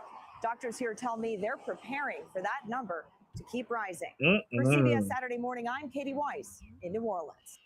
All right, we got some breaking news coming in that a third person has now lost their lives up in New York City, over in Harlem, over this Legionnaire's disease. It is now not just a warning. They are now taking precautionary actions to hopefully stop the loss of lives of what's happening over this, as there is a bacteria coming in from one of the showers, the sinks, the bathtub faucets. Normally, if you know anything about this disease, it happens in lakes, it happens in rivers, Yep. but it can happen in your home. We had it here in Connecticut. You are having bacteria or Like a dirty or bacteria. infected or whatever. It was like an algae bloom type of thing. Again, I'm reaching out to everybody. It happened out here in Connecticut. Over in Harlem. It was around share this with your loved ones. I think it was north of New London. Hot water. Please research and find out the things that you can do to protect yourself. But I believe that's cool water, cold water. That is where this bacteria lives in. So there's many precautions you can take to make sure that you don't get sick or you don't have a possibility of losing your life. Again, this story is just breaking, and as we get some more updated information, I will absolutely. I think they're sabotaged. People are not testing positive for the flu. They're not testing I think they're sabotaging people through the showers. And now this outbreak of Legionnaires, and it could be in the water. What did I tell you? They have multiple ways that these viruses can be spread. And I believe they deliver them in multiple ways. But Yep. take a listen to this. The mystery virus that not just myself, but apparently thousands of other people have, if not who knows how many more across the world have. None of us are testing positive for anything. Nothing's really Oh helping. shit, for real, Terry? That's crazy. My search of trying to figure out. Yeah, no, I got vaccinated, but I got vaccinated a long time ago. It was like for Epstein-Barr virus. As you know, I did the like very 3 months extended ago? respiratory viral panel. Like I two ended up paying months for ago, that. 2-3 months It ago. wasn't covered by insurance. I've paid out of pocket. The last time I did my physical, now, well, there's not been a my lot of people physical, that but are like, last it's time I went for physical, blood work. move on, you're being ridiculous. I don't know about you. They told me to do it because of I my have never been sick for this long. my with a health and cold, stuff. ever, not ever. And I'm not just talking about the post-viral cough that people seem to think it's just And I a could get post-viral cough. It's sick not, like it's this more. So what I easily. mean by that is like people are staying so sick. Some people are having the sore throat the whole entire however many weeks or months. Some people fevers, chills, the fatigue is astronomical. People having these moments where they feel like they're getting better, and then it's just this constant like wave of, okay, maybe I'm getting better, bad again. Maybe I'm getting better, bad again, for weeks and weeks and weeks. Maybe a lot of where I'm drawing my knowledge from is anecdotal, but I listen to people. You know, I read these comments. There's a lot, so I can't get to all of them. But I've tried to glance at a lot of them. Yeah. We're not crazy. Please hear Toxin me. If you 7 have this, virus. you're not Ugh. crazy. And the reason that I myself am just referring to it as a But a lot of people are mystery getting virus is sick. because I don't know what it is. Your typical seasonal things that would trip up a test are testing negative for a lot of people. There are a lot of people testing Yeah, a lot of positive, people are and testing I'm negative. kind of jealous. Like I wish I knew like, oh, that's what it is. But there's a ton of people where nothing's picking it up. And Nah, that's what I'm I had to referring to as a vaccinate myself mystery, okay? because Because I don't know what it is. I have Yes, there's issues with some my stomach viruses and things like and I that, have but had a lot of even as the forest for the surgeries. trees, you've got to look at the big So picture. I'm There's so vulnerable. many people at once getting the same thing, lasting a very, very long time, not following your typical cold, whatever, like people keep saying. And so you're like, what is this? You get curious as a human, right? Anyway, Mine has turned into a full blown now because of the congestion stuff that has Yeah, you can see never her going her away. face. Sinus infection in the right side. It's She's like a terrible. little Ever since I've been redder. on antibiotics, I have a huge history since brain surgery and them going through my sinuses. I'm so susceptible, and it's definitely turned that way and not a fun way. So then My why favorite she is didn't people get that are like, "You don't vaccinated? look sick. I didn't hear you cough." Number one, I edit out the coughs, guys. Nobody wants my coughs get real loud. I'm not gonna do that to people. That's terrible. And if you watch my videos, you've seen I have said I have these like windows where like I've like so many hours in the day where it's like, okay, I feel kind of decent. I feel kind of like I could feel kind of like a human for a minute here. I'll try to be normal. I'll try to live. That's what's so annoying with this. I have Wow. normal moments and then I'm out. All this to say, I give it my best effort working Yeah, I through the got system that we mine have, trying because to my be positive doctor, and she trying talked to to me stay about happy. it. She's But like, Rick, I think you I've don't just gone want to through a get sick. concussion. I'm not. But she knew I don't something know was what it is coming. to it. I don't know what it So is. when she told I me just that, I try was to like, focus on getting better, which I yeah, I'll have get been it. trying to focus on that for 6 weeks now.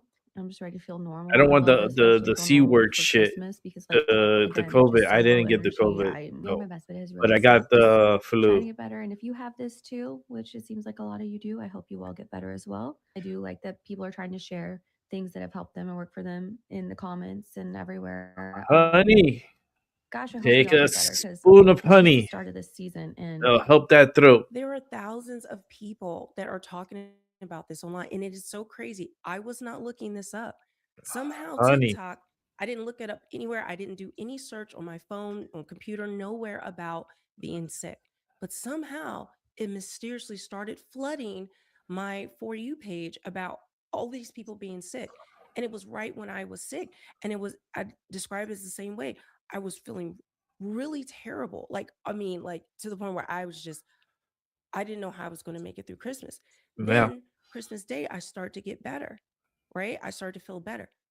The next day, I woke It up hit you and like it a felt rock. like I was literally like breathing fire. It hurt Yeah. so much in my chest. Yeah. And so that was yesterday. And now today, Ooh, I'm she got feeling sick. better, but I don't know if it's going to cycle back. I'm not sure because this is how people are explaining it. And so, again, if you're experiencing some of these symptoms, let me know because could this be the Girl. start of the next thing that is going to roll out? Lipton soup. Does someone want to tell me what strain of absolute hell is going around in New Yeah. York City?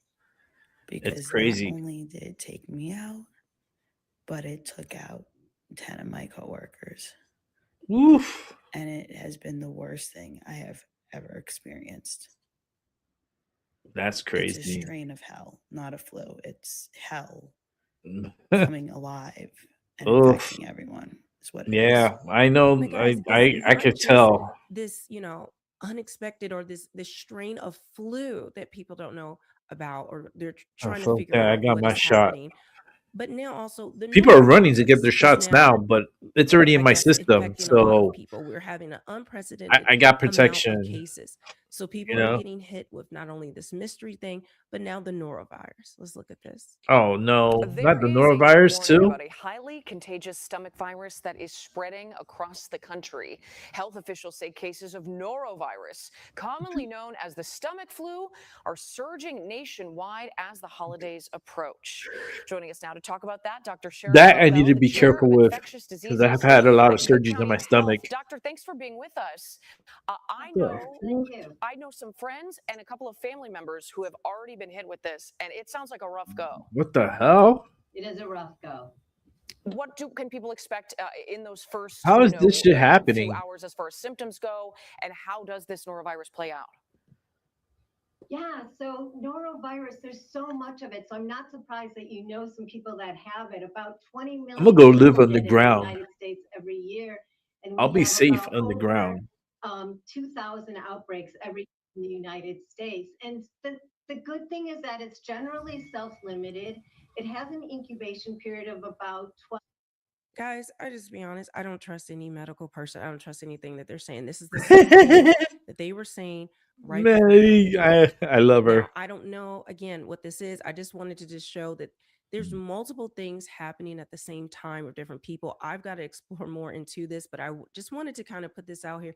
This is what I have been dealing with. I don't know if you have or if you know anyone, but just especially if you go on TikTok, just look up virus. Just put in the word virus, and you're going to see thousands of people talking about what they're going through.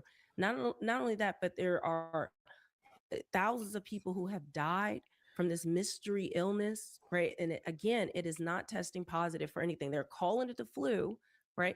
But it's not testing positive for flu, right? There's That's different names people have, wild. but again, I want to bring you accurate information. So I'm going to dig into it some more. Make sure you subscribe, hit the notification bell, because I will be bringing you more of exactly what's going on if we can ever figure it out. With that, I will see you guys on the next one. All right, Meg. Let's go ahead and continue with the next one. Well, the U.S. military launched missile strikes against ISIS targets in Nigeria on Christmas Day after President Trump says the Nigerian government has failed to protect Christians from deadly attacks, an accusation they deny. Now we're learning more about those strikes and the timing of them. Willie James Inman is in West Palm Beach with more. Willie, good morning. Kelly, good morning to you. That additional information coming from the president himself and the U.S. military, as President Trump says those ISIS militants were targeting and killing Christians. This week, the U.S. military fired more than a dozen Tomahawk cruise missiles at ISIS targets in Nigeria. In a radio interview, President Trump said the timing was intentional. He said, hit them on Christmas Day. It'll be a Christmas present. We hit ISIS, who are terrible. They're butchers. People could be seen carrying debris away from one target site. The Pentagon said its initial assessment indicated multiple ISIS militants were killed. Last month, the president issued a warning saying the U.S. would go into Nigeria with, quote, guns a-blazing if the government failed to protect Christians from ISIS attacks. They're killing the Christians and killing them in very large numbers. We're not going to allow that to happen. Nigeria has denied those accusations. So far this year, nearly 12,000 people have been killed by violent groups. CBS News national security contributor Sam Vinograd. There's not one group of bad actors operating in Nigeria that is only counterterrorism operations in Nigeria are incredibly complex. Nigeria's foreign minister said his government provided the U.S. military with intelligence before the strikes. We have been working closely with the Americans to combat the terrorism, to stop the death of innocent Nigerians. Both the U.S. and Nigeria have signaled more strikes could follow. Lawmaker reaction was divided along party lines. The strikes that were delivered last night show the commitment that he has to protecting people from ISIS. What are his plans? I believe under the War Powers Act, he needs to be coming to Congress. What? And tomorrow, President Trump What is is it, expected to Congress meet for with what? Ukrainian President Volodymyr Zelensky at his No other Mar-a-Lago presidents home, before as when they both struck leaders another discuss country a on pathway forward to end the war retaliation between type Russia of thing. and Did Ukraine. they go to Congress? Vlad? All right, Willie James, thank you very much. These people, he has to go to Congress. For what? To waste his time? To waste his time? That's what you want to do? Oh, Lord. Let's see. I want to check this out real quick.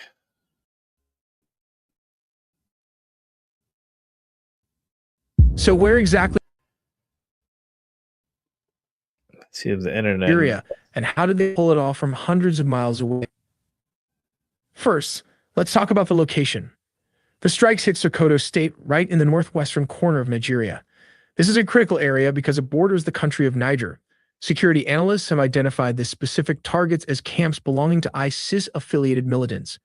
These are likely Islamic State, Sahel Province, or a locally affiliated group known as La Kerala. But why here? This region is seeing a dangerous shift. Extremist groups are moving down from the Sahel, specifically from Mali and Niger, into northwestern Nigeria. But the real surprise is how they did it. Unlike the drone strikes we often see in other regions, this operation relied on heavy naval firepower. The U.S. Navy launched Tomahawk cruise missiles, long-range precision weapons. These missiles were fired from a U.S. Navy warship positioned all the way down in the Gulf of Guinea, off the southern coast of West Africa. The operation was conducted by U.S. Africa Command.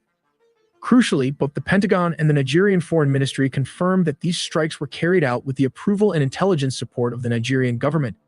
But how did the Nigeria war started? To understand this, we have to look at how this country is divided into Muslim and Christian. The northern part of Nigeria is predominantly Muslim, with approximately 50 to 55% of the population adhering mostly to Sunni Islam, while the southern and southeastern regions are majority Christian, comprising about 45% to 35% of the population. Wow. Boko Haram, an Islamist militant group, is primarily based in northeastern Nigeria, specifically in Borno, Yobe, and Adamawa states. This group adhered to ISIS strategy and will eliminate everyone, whether Muslims or Christian, that does not follow their rule of law.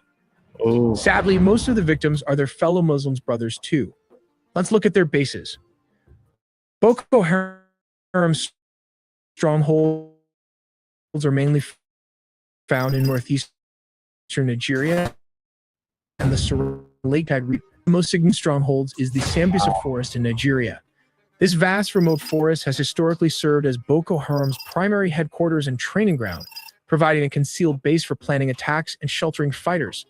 Another critical area is the Lake Chad Islands. Right, these swampy, difficult-to-access islands offer natural cover, making them ideal hideouts for militants. They function as logistics hubs and supply depots, allowing Boko Haram to move men and material across borders with relative ease.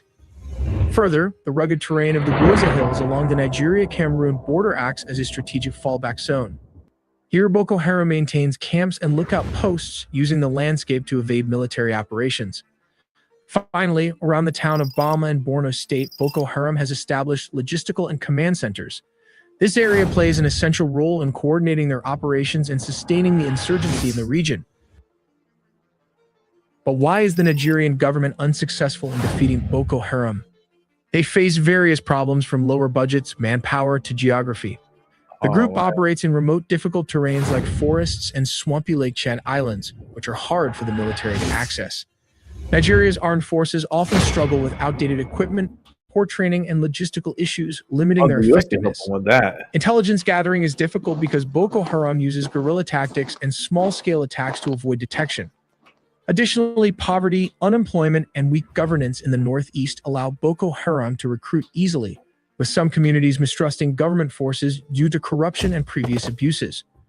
The group's cross-border operations require regional cooperation, which is often slow and complicated by sovereignty concerns.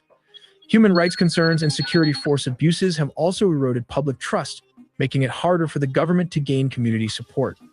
Let's take a closer look at how the U.S. would go about targeting Boko Haram. First, they'd establish naval and air dominance. A naval task force made up of aircraft carriers, destroyers, and amphibious ships would position itself in the Gulf of Guinea. From there, they provide air cover, launch precision strikes, and be ready to quickly deploy troops wherever they're needed. Next comes intelligence gathering. Using satellites, drones like the MQ-9 Reaper, and signal interception, the U.S. would keep constant watch on Boko Haram's movements, strongholds, and communication, giving commanders real-time awareness of the battlefield. They'd also work closely with Nigeria and neighboring countries to coordinate security along borders, share intelligence, and conduct joint operations that make it harder for Boko Haram fighters to slip across borders. The weaponry? Cruise missiles like Tomahawks would launch from naval destroyers and submarines to take out key Boko Haram bases and supply depots. At the same time, stealth fighters like the F-35 would carry out airstrikes on command centers, minimizing collateral damage. Special forces would roll out in coordination with Nigerian and regional troops to conduct precision raids, capture or eliminate Boko Haram's leadership, and help train local forces to better fight the insurgency. Finally, disrupting Boko Haram's logistics, especially in challenging terrains like the Lake Chad Islands and Sambisa Forest, would be vital. Cutting off their supply lines and making movement difficult would severely weaken the group. Together, this multi-layered approach combines America's advanced military capabilities with regional partnerships to systematically break down Boko Haram's strength, reduce their recruitment, and help restore stability in the region. Yeah, but that's For the U.S. to completely dismantle Boko Haram, they would need Marines and boots on the ground. The strategy involves deploying a ship capable of carrying Marines, tanks, and armored vehicles close to the shore using these hovercraft. These hovercraft traverse water, beaches, and difficult terrain, delivering troops where traditional landing craft or aircraft can't go. Marines then secure beachheads and push inland to clear urban areas and complex battlefields, missions impossible without boots on the ground. The strength of amphibious forces lies in their seamless integration of ground troops, tanks, helicopters, and F-35 fighters, working together to suppress enemy resistance and maintain momentum. Hovercraft add tactical flexibility by bypassing coastal barriers and carrying heavy vehicles air transport can't handle, allowing forces to strike where the enemy least expects. Once ashore, amphibious forces conduct sustained operations backed by naval gunfire and air support, stabilizing captured areas and protecting civilians. Their operations follow a disciplined rhythm: planning, embarkation, rehearsal, movement, and swift action, transforming sea power into lasting ground control. While aircraft carriers dominate the skies, amphibious warships bridge the gap from sea to land, turning devastating airstrikes into actual control and enduring influence. Only with this combined capability can true victory and peace be achieved. But the brute force multiplier of these hovercraft, let's take a look at how they change the tide of the battlefield. U.S. Navy hovercraft, specifically the landing craft Air Cushion and its upgraded counterpart, the ship-to-shore connector, revolutionize amphibious warfare with their speed and versatility. These hovercraft can travel at speeds over 40 knots, about 46 miles per hour, far quicker than traditional landing craft, drastically reducing transit time from warship to shore. Their unique air cushion design allows them to glide seamlessly over water, beaches, marshes, ice, and difficult terrain, places where conventional boats cannot operate. This ability opens access to roughly 70 to 80% of the world's shorelines, vastly expanding potential landing zones beyond the limited 17% reachable by older landing craft. Hovercraft can carry a 60 to 75-ton payload, enough for one M1 Abrams tank or multiple armored vehicles and several dozen troops, making them invaluable for rapid deployment of heavy forces ashore. Their capability to bypass natural obstacles like reefs, mines, and mudflats ensures that forces land where enemy defenses are weakest or least expected, enhancing tactical surprise. Thanks to this speed and terrain flexibility, hovercraft enable amphibious forces to launch fast, over-the-horizon assaults, sometimes deploying from 20 to 50 miles or more offshore, significantly increasing ship survivability by operating beyond enemy missile ranges. Operations using hovercraft change the battlefield by allowing swift buildup and sustainment of combat power ashore, combined with naval gunfire and air support, maintaining momentum and overwhelming the enemy before defenses can react. In the age of drone warfare, a giant ship like the Wasp class, a floating airport, faces new vulnerabilities. Even a simple $20,000 Iranian drone has the potential to wreak havoc on its platform. To resist such threats, these ships are armed with multiple defensive layers designed to counter attacks from every angle. At the bow and stern, the RIM 116 rolling airframe missile launchers rise above the starboard side superstructure, offering clear lines of sight and rapid interception capability against incoming missiles. Midway along the ship, on both port and starboard sides, the RIM 7 Sea Sparrow missile launchers work in tandem with their fire control radars to provide broad coverage against aircraft and missile threats. Failing systems protect the superstructure and are found forward and aft of the ship.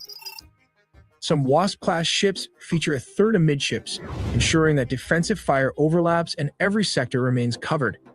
Mark 38 machine guns sit at the edges and corners of the hull, their elevated open deck mounts giving them a wide field of fire to engage fast boats or drones approaching from any direction. Closest to the weather deck, 50 caliber and 2 Browning machine guns are distributed at the bow and amidships on both sides. These are placed so operators can quickly respond to low, close-in threats approaching the waterline, filling the final gap in the ship's comprehensive defensive envelope. If the preceding method proves ineffective against small targets, another close-in weapon system, the CRAM, comes into play. The CRAM integrates the radar and electro-optical system of the Phalanx, but this bad boy alone packs an 11-cell RAM launcher that can be reloaded, thus creating an autonomous system that can engage threats without relying on external information. Wow. Within the CRAM is the RIM 116 rolling airframe missile equipped with an infrared homing device. Wow. This small, lightweight infrared homing surface-to-air missile is specifically designed for engaging subsonic missile, such as the Soviet-era P-15 re-engineered by Iran. We make original 4K 3D animation with a small team of animators. So please support us by That's subscribing freaking and dropping in a awesome. comment for more exclusive engineering animations made just for you guys. That's so cool. You know, that's so freaking cool. Actually, what's this? Like, no, we're not doing this. Let's keep it moving because we got more here based on this war here. This morning, new details emerging about the U.S. strikes in Nigeria on Christmas. The Pentagon releasing this video, a U.S. warship firing a Tomahawk cruise missile from the Gulf of Guinea. A U.S. official telling ABC News more than a dozen missiles were launched. In a village targeted by the strikes in northwest Nigeria, residents surged through the rubble of their homes, now leveled after the strikes. The next day, locals gathering as police sweep the site of a missile strike. I quickly rushed this morning to come and see the level of damage that this has given to the community. Glory be to God, there was no loss of life and no much damage to the properties. President Trump saying he ordered the strikes against terrorists who, quote, have been targeting and viciously killing primarily innocent Christians. The president saying he delayed the strikes for symbolic reasons, telling Politico, quote, they were going to do it earlier. And I said, nope, let's give a Christmas present. The Pentagon says multiple ISIS terrorists were killed. Trump wanted to give him a US Christmas and Nigerian present. officials confirming they worked together on the Damn, operation. Trump. Analysts tell ABC News the reality on the ground in Africa's most populous country, home to millions of Christians and Muslims, is complex. Christians are not the sole target of ISIS in Nigeria.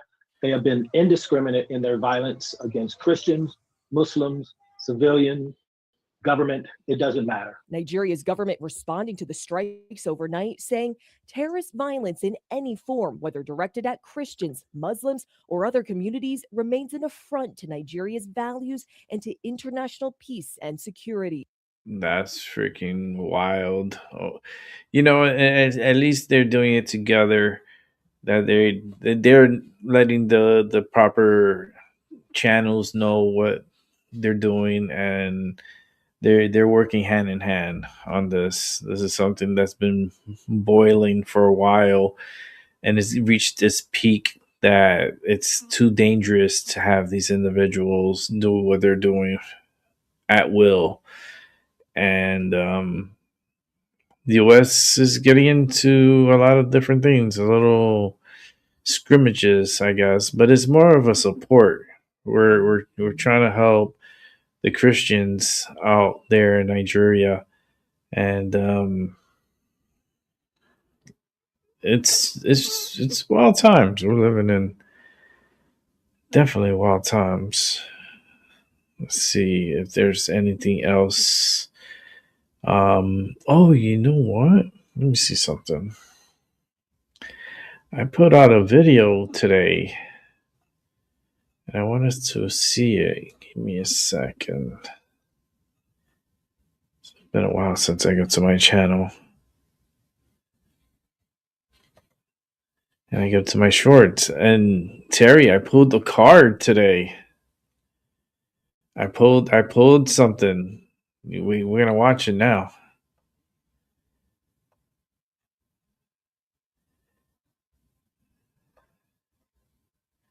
Look at this. Let me set it up real quick here. There's the setup. There's a new little setup of opening my cards. And look at this card that I pulled today. My show, I do the the ASMR, not talking, just using the senses, touch, hear, the natural rip of the package.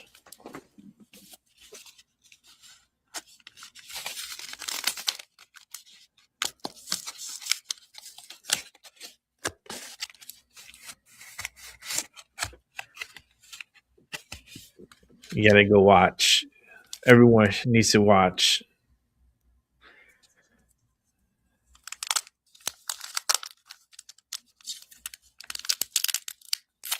I love the natural sounds.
Bam!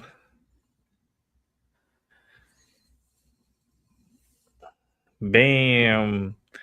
I got the Mega Charizard EX. I pulled that card out today.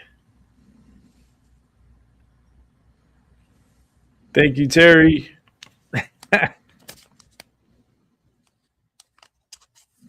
I was trying to put it in the plastic and I didn't even get it in, and I got it in the sleeve here, and I already put it in the hard plastic, so that one's definitely gonna go to grading.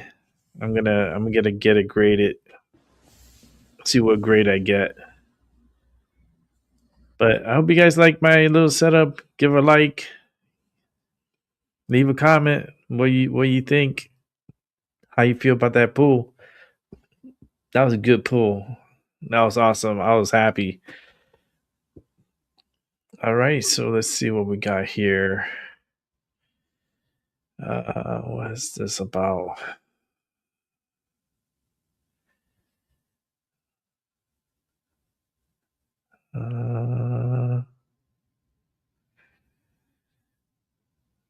Let's see. It's not it.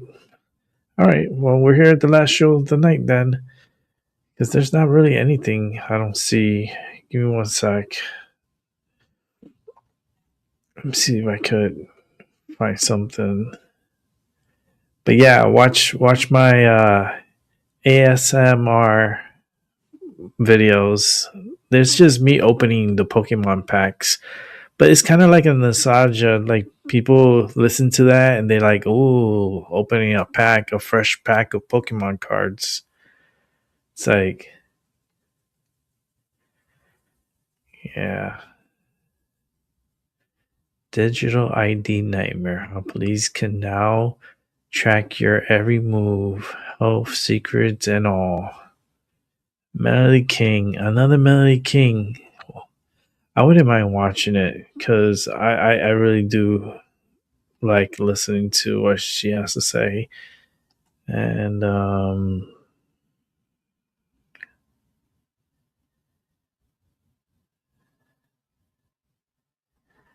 yeah, I think we're gonna do that. Give me one sec. Yeah.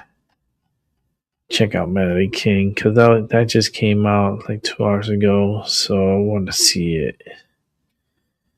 So let me set it up and we'll watch. It's about 17 minutes long, so I don't mind watching it. You can pause YouTube. What's going on with y'all? I keep messing up. What's going on, YouTube? So we'll watch Melody King, and then we'll watch Tyson De La Cruz, and then we'll wrap up for the night. So let me just make sure I have everything lined up. Just do a little housekeeping here.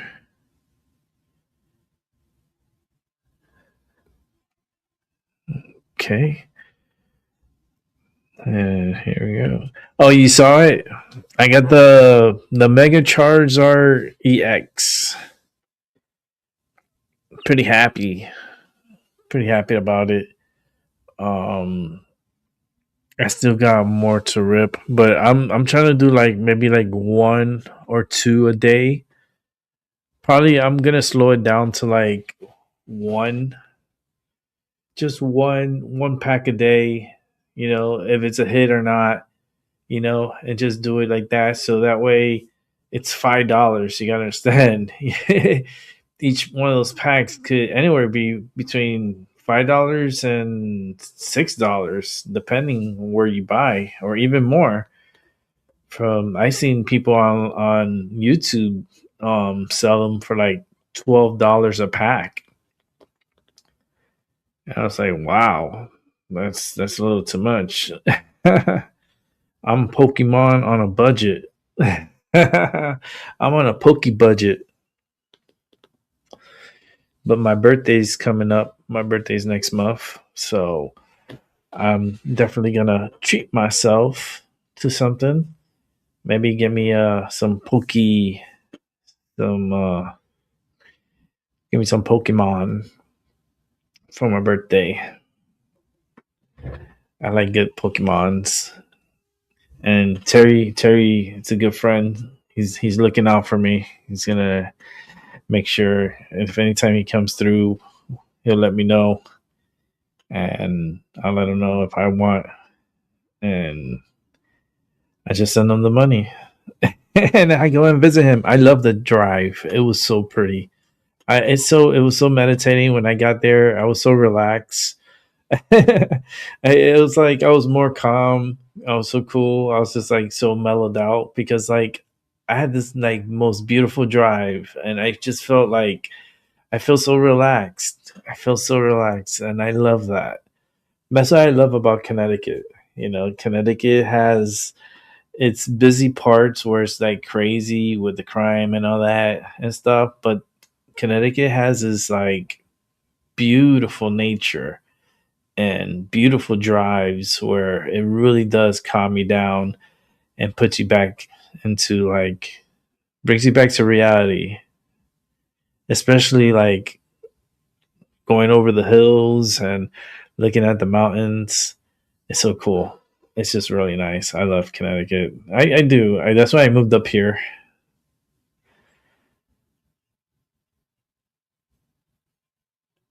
Yours is in March. Nice. Yeah, January. It's always. I want snow for my birthday, so let's see if it's gonna snow. He's like, Rick, no. It's like, yeah, I want a fucking blizzard. I want the whole fucking state to be paralyzed and have everyone celebrate my birthdays at home resting. How about that? It's like, damn, right? That sounds pretty good. It's like, hell yeah, being home, relaxing with your loved one, watching a cool movie or watching, you know, doing something cool, like having a cool meal together. That's fun. You get to relax.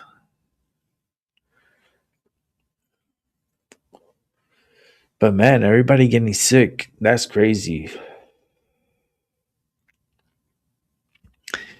A lot of people are getting sick. Listen, that's why I had my flu shot. I took it because I knew if I was to get sick with the flu, it will fuck me up. It would fuck me up. And I don't want to go through that. I don't want to go to no hospital. I don't want to be in no ER. I don't want to be seeing no doctor. I don't want to be laying down in no uncomfortable bed. Like those fucking like hospital beds are so uncomfortable. I just don't. So I tend to stay away from people a lot. And I don't intertwine too much with the outside world. But when I do, I had a good time. Like I went up to see Terry. We had a great time. Pizza was good, wings were good, everything was good. We had great conversations. Freaking wearing my favorite driver Dale Earnhardt jackets. Like it's like Dale Earnhardt was looking down on me. He's like, "Look, I'm sending you these two." I'm like, "Okay, thank you, Dale." One of my favorite drivers of all time. Like when that man died, I cried. That's how impactful it was to me because I really did like him. I like his personality. I liked his everything about him, his aura, and he was gone too soon. But it's okay. He's in a good place. Yeah. But let's go ahead and check out Melody King here. People have seen a police program that's being used called Palantir. It is in your police officer's car on your police officer's computer. So while you've got the person pulled over, you can start to drill down on this person. It's not just like a DMV photo and an NCIC anymore. You can see all their bank accounts, the balance in their bank accounts, the last times they declared cash somewhere. You can see every time they hit a flock camera anywhere in the country. Flock is a giant national traffic monitoring system that is basically everywhere now. And they're taking photographs at every intersection all day. We've been traced. Using AI to like read license plates and put identities. Making sure their product is in line. Data, like all of it. That's what they've got in their car right now. And we're not getting that in discovery. We're not able to confront it. And we're not able to use it as Brady evidence. We've got Fourth Amendment issues galore, obviously. I didn't realize how prevalent it was. There has never been a surveillance program in the history of the United States that was not used brutally and in a corrupt fashion. And now we have the biggest surveillance system that we've ever had. You guys know I hate that TikTok sound. And I just did a video about me and having this mystery flu that's going around. Millions of people are getting it. And thousands of people have died already. And I don't know if it's the next pandemic. I don't know what it is, but take a look at that video if you want to find out. But I want to read this to you guys. It says, "This isn't sci-fi. It's already live. Police departments across the U.S. are using Palantir Gotham software originally built for intelligence agencies to aggregate and analyze massive amounts of civilian data. With a single search nameplate phone, officers can access or infer past addresses and known associates, vehicle movement via automated license plate readers, photos, tattoos, scars, prior arrests, and field interviews, social media and financial data when legally obtained or subpoenaed, algorithmic risk scores that flag people based on patterns, not convictions. This is sold as crime fighting, but it creates a centralized digital profiles of millions of Americans, many never charged with a crime, often with minimal public transparency or oversight. Once this infrastructure exists, it doesn't shrink. It only expands. History has a name for this, for systems like this.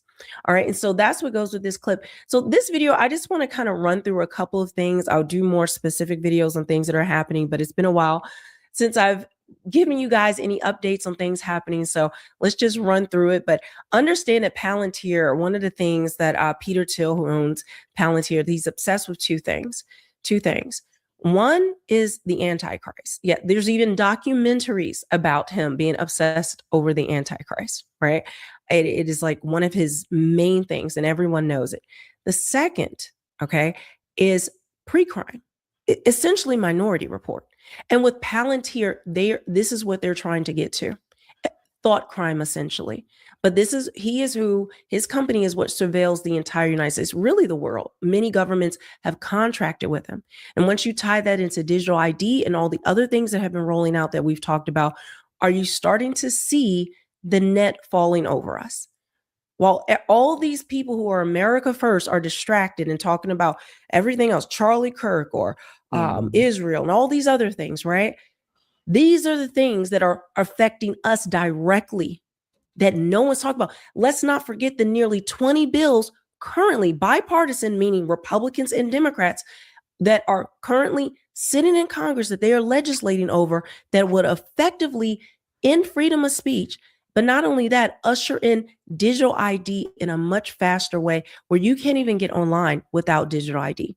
And we know with digital ID, it's not just it's in my phone, it's convenient. No. That's how they slow roll it. But understand, just like we've seen in other countries, take the UK, for example, you can't work if you don't have this. You cannot get health services from the government because, it's government healthcare. You can't get your benefits, nothing without having this digital ID, because then it has to tie to your bank account. It's going to tie eventually to your social credit score, to your carbon footprint. All of these things are part of the 2030 agenda of the WEF. This isn't sci-fi. This isn't tinfoil. This isn't conspiracy theory. This is publicly on their website, in their documentation. They make videos about it. They talk about it openly, celebrating the idea of having this digital net come down on the entire world. And the U.S. is no exception. Independent journalist Michael Schellenberger has been digging into the digital ID issue. He joins us now with his thoughts. Michael, look, the argument is it's like it'll help thwart illegal immigration, ID fraud, streamline healthcare services.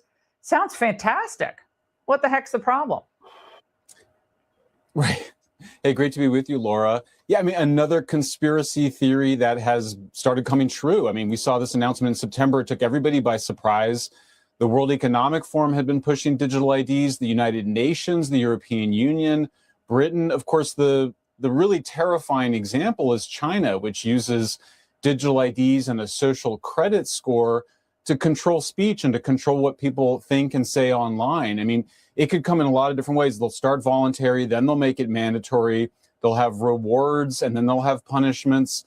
It's quite terrifying. And when you just listen to what the advocates for digital IDs say, it's terrifying. And, Laura, one thing I learned from this last round of investigations is that this is a huge cybersecurity threat. The idea that, imagine if you get hacked in one of the many websites that you log into. Imagine everything suddenly being hacked because it's all centralized in a single place. That cybersecurity threat alone ought to be enough to kill the digital ID. But again, this is potentially digital totalitarianism. It's not potentially. It is, guys. Okay? And this is the issue that I want everyone to realize. This has been planned for decades. And it is no coincidence that it is rolling out worldwide. In Western countries specifically, was already rolled out quietly in non-Western countries. You're seeing a lot in Asia, in China, of course. They literally call it Skynet from Terminator, like the AI system that controls everything. They call it Skynet. Elon Musk has talked about how, it could turn into Skynet. There's a 20 to 30% chance this will be Skynet, but they just have to hope for the best. No, this is the plan. And there's no way to legislatively stop this. It's already in place. There are no new laws that have to be passed, because in all of these bills, through every president, Democrat or Republican, they have been sneaking in these things over and over, okay? And these little lines that no one paid attention to, because you think, that can't possibly happen here, or no one's even thinking that this would happen here, but it has. So there's really, you can call your representative to do what? What are they going to do? These laws already passed. They can do this already. They say, well, we're going to vote differently. Well, they told you're not going to have to vote anymore. Like, I don't know what to tell you guys. It is all happening at one time. It is all converging in the same place. And even brought up your healthcare is going to be tied into it. Every part of life, though, right? Every part of life is going to be tied into this digital ID. And I have already brought you the video, the technology. And a lot of us, well, I thought in particular that Neuralink would be possibly the mark of the beast. So that would be the thing. But it's so cumbersome. You have to have surgery. And like I've told you guys, Elon Musk has said that for what they have coming out, they're going to have to remove the back of the skull, replace it, and because all the wires need to fit and all of that. I feel like that is something separate, right? But what Bill Gates has rolled out are quantum dots. Essentially, it's like a patch you put on your skin, right? And it inserts quantum dots underneath the skin, as well as a QR code. You put it on, rub it on, you peel it off. You can't see that anything is left. But in there is supposed to be your vaccine passport. It's supposed to be, and I believe the mark. I believe that is the technology. There are quantum dots and the QR code that will be in your skin. This is where it's heading. And of course, it's not mandatory now. No one's paying attention. No one cares. Everyone's distracted with everything else. But understand, all the technology's there. The roadmap is here. They've told us you won't be able to exist in society without it.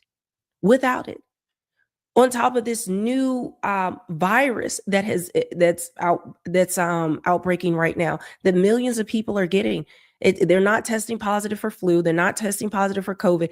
It is just this horrible thing that I believe I have caught, that thousands of people have already died. And it is mimicking directly what happened with COVID, okay? And how it started in December, and then it started to ramp up. At first, they thought it was the flu. At first, they thought it was this and that and the other. And then all of a sudden, it became an entire pandemic. And this is, guys, this is the agenda. They've told us that we're going to need, sorry, my voice, that we're going to need multiple vaccines for all the pandemic that's going to be coming out. I've played these videos. Even Dr. Fauci is still around talking about this stuff. Have you noticed that none of these people ever go to jail? None of these people are held accountable. Nope. And you have to start wondering why, guys. You can't just dismiss it. Like, I feel like there's so much happening and they want all of this stuff to happen. So by the time you get upset about one thing, well, oh no, look over here. No, look over here. Look over here. It is all to confuse us and to have us not looking at the things that really matter. This right here and the things that we talk about here, I've told you, are the most important things in the world right now. Everything else, and I mean everything else, is a distraction.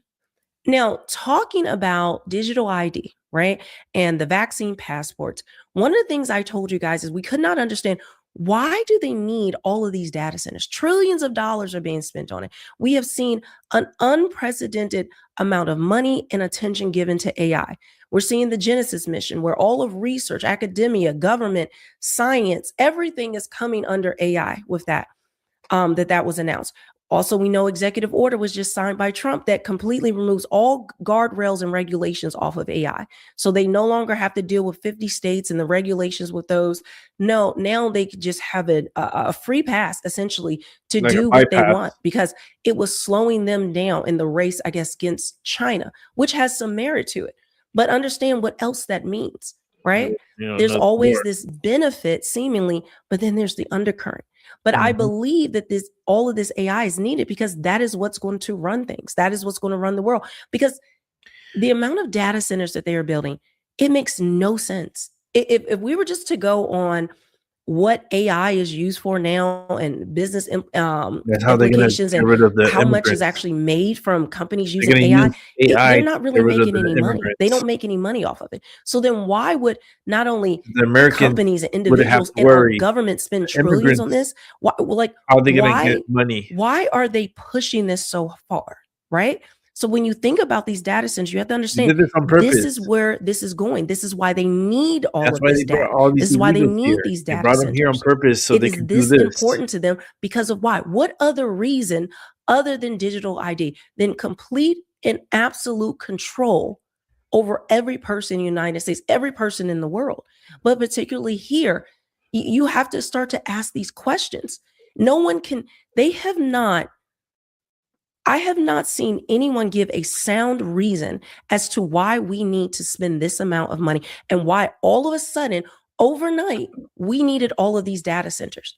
None of it makes sense unless it ties directly to digital ID, which is not the beast system. I want to be clear about that. That is not the beast system, but it is not the mark, but it is actually the infrastructure so that the beast system can be implemented around the world. If are you following what I'm saying, guys? I'm a little, like I said, I'm sick. I'm a little bit I'm on medicine and things, but are you understanding? Because if you understand, there are communities that are being poisoned by this. Literally, there's documentaries on it that are, I mean, over and over, I'm seeing of how this is just poisoning the water, poisoning the air, these data centers, how much energy they're consuming, how much water they're consuming. People are seeing that live near these things are seeing a spike in their energy bills, in their water bills. We're seeing all this happen, and they're just given the red carpet, the green light to just do whatever they want. And now if this is happening to you locally in your state, which is going to be hitting everyone everywhere, but because they're going to have to pull on power and energy and water from everywhere. But you may not see it yet, but it will be coming to you soon.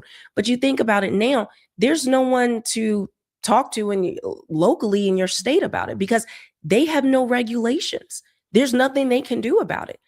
It all goes to the federal government. The federal government now regulates it. And right now, we don't know what those regulations are because essentially they haven't told us. We do know, though, that they have stripped all of the power from local politicians from being able to do a single thing. But if you think this is by accident or not on purpose, guys, this has been designed for decades. And I hope that point is driving home. This isn't a Republican or Democrat issue, guys. This is the plan overall. I've told you, these are two wings of the same bird, left wing and right wing. Are you paying attention? Because Trump just announced that robots will be taking jobs along with AI. But we're going to have robotic factories plus manpower. We're going to need the help of robots and other forms of, I guess you could say, employment. We're going to be employing a lot of artificial things. And at the same time, data centers are popping up everywhere, using millions of gallons of water a day to cool the machines, while the local communities are told to conserve, pay more, and deal with the shrinking water supplies. And now you can buy robots to clean your house, smart devices in every room, AI in everything, and people are cheering for this. But what happens when jobs are automated, water gets rationed, and your town's resources are sold off to keep the machines running? Think about it. Is this really about convenience, or is this about setting up for ultimate control? Because they are building the future with our jobs and our resources. Or maybe they need all the data centers to stage the worldwide alien invasion they're prepping for, because I imagine that is going to take a lot of data. But I don't know. I'm just a conspiracy theorist. Let me know what you think. Yeah, I guess I'm just a conspiracy theorist as well. Although everything I've been talking about, it's happened and it's continuing to happen, guys. So make sure you subscribe, hit the notification bell. I have a lot more coming out.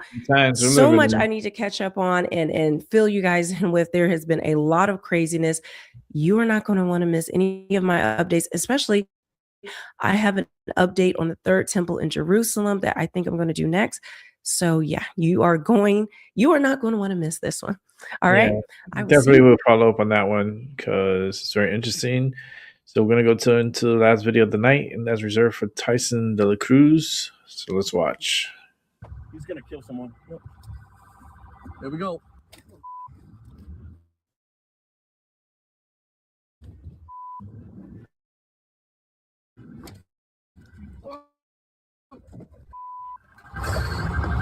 America's ICE was wrapping up 1,030 criminal aliens in a 14-day operation called Angel's Honor. We're talking about child PDFs, attempted murderers, and violent felons who the Biden administration classified as non-enforcement priorities. But here's what makes this story absolutely perfect. This operation was conducted under the Lincoln Riley Act, the law named after the Georgia nursing student who was murdered by an illegal alien that the Biden administration's DHS released twice. Trump just gave America the best Christmas gift possible, removing these illegal hombres from our streets while families were home for the holidays.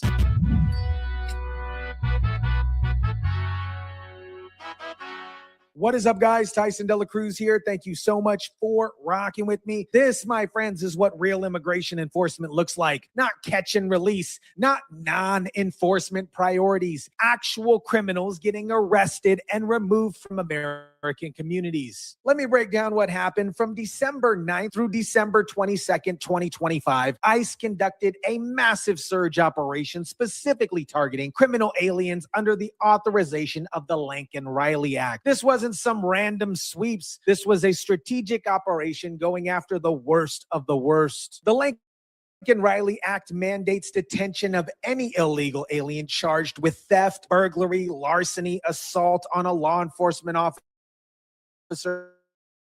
or any crime causing death or serious bodily injury. These are crimes that the Biden's DHS literally categorized as non-enforcement priorities. Let me say that again. Under Biden, if you were an illegal alien who committed theft, burglary, or assault, ICE was told not to prioritize your arrest. The president made immigration and curbing illegal immigration the focus of his campaign. Now, the first bill that he signs into law in his second term is aimed at that, named after the 22-year-old slain nursing student from Georgia. The law was named after Lincoln Riley, a 22-year-old nursing student at the University of Georgia who was murdered while jogging on campus. Her killer was a Venezuelan illegal alien, a member of Tren de Aragua, the terrorist gang that's taken over apartment complexes across America. This animal was arrested by Border Patrol in September 2022 and released into the United States. Then he was arrested again by NYPD for acting in a manner to injure a child under 17, and they released him back into American neighborhoods. Then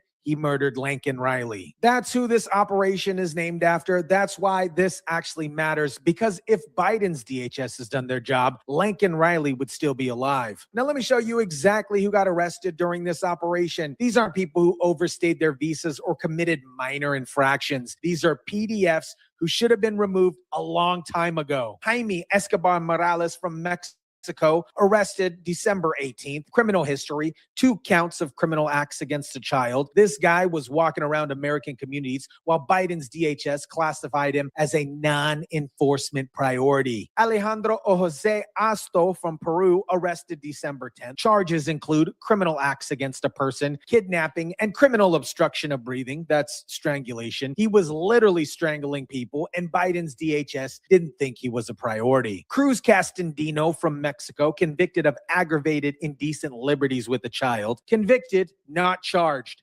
Convicted. And he was still here because Biden didn't think removing child PDFs was important. Jose Chavez from El Salvador, arrested December 18. Criminal history, attempted felony murder. And get this, he was ordered removed in 2022, but was still here 3 years later. Ordered to remove by an immigration judge. And Biden's DHS just didn't do it. Fernando Cruz from El Salvador, arrested December 16th. History of assault and battery on a pregnant victim. He beat a pregnant woman, and Biden classified him as a non-enforcement priority. What keeps me up at night is that we don't necessarily know all of the people that are in this country, who they are and what their intentions are. And that is why we are so aggressive at making sure that we're going out and doing investigative work, finding those violent criminals, finding those people who shouldn't be in this country to begin with, and those that want to go after and to harm our American citizens. Well, we know who at least 1,030 of them are, violent criminals who Biden's administration refused to remove. Let me explain exactly how insane Biden's immigration policy was. His DHS issued guidance categorizing criminals into enforcement priorities and non-enforcement priorities. If you were an illegal alien who committed theft, burglary, larceny, or even assault, you were classified as a non-enforcement priority. Listen to that garbage. That means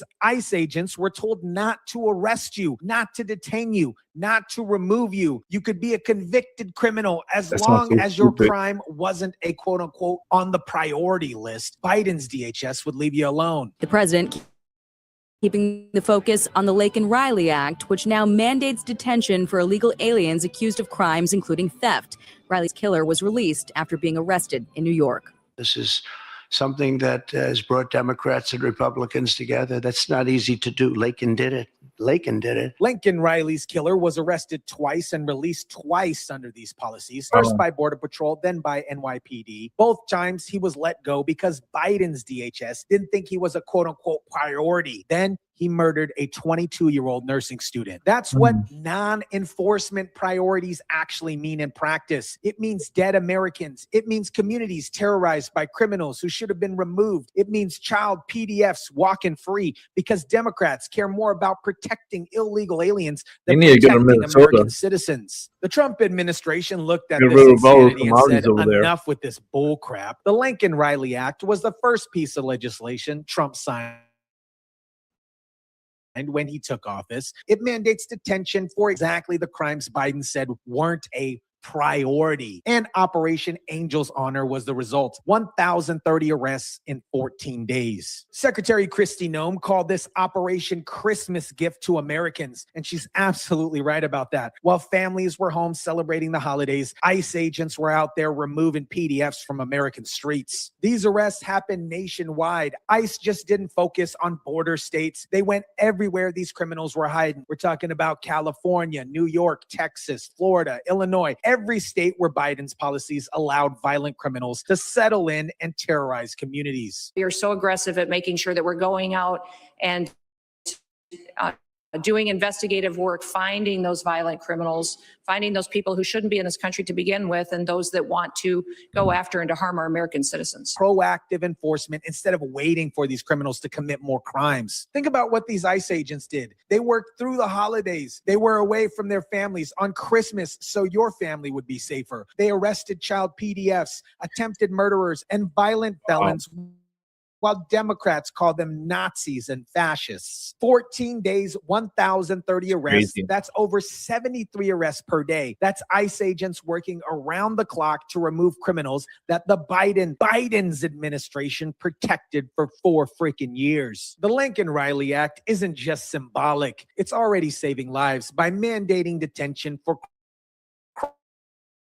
crimes Biden ignored. It's removing that refuse to cooperate, lose federal funding. Sanctuary cities that harbor criminals face consequences, and criminals who thought they were protected under Biden's policies are getting arrested and removed. And regardless what the naysayers say, it's working. Border crossings are down, criminal arrests are up, communities are safer. This is what happens when you have an administration that actually prioritizes American citizens over illegal aliens. Of course, you want to know how the Democrats respond to this operation? They're calling it cruel and inhumane. They're saying Trump is terrorizing immigrant communities. They're claiming these arrests are politically motivated. Let me translate that for you. Democrats think arresting child PDFs is cruel. They think removing attempted murderers is inhumane. They think protecting American families is political terrorism. So far, NCTC has identified around 18,000 known and suspected terrorists that the Biden administration let come into our country. These are individuals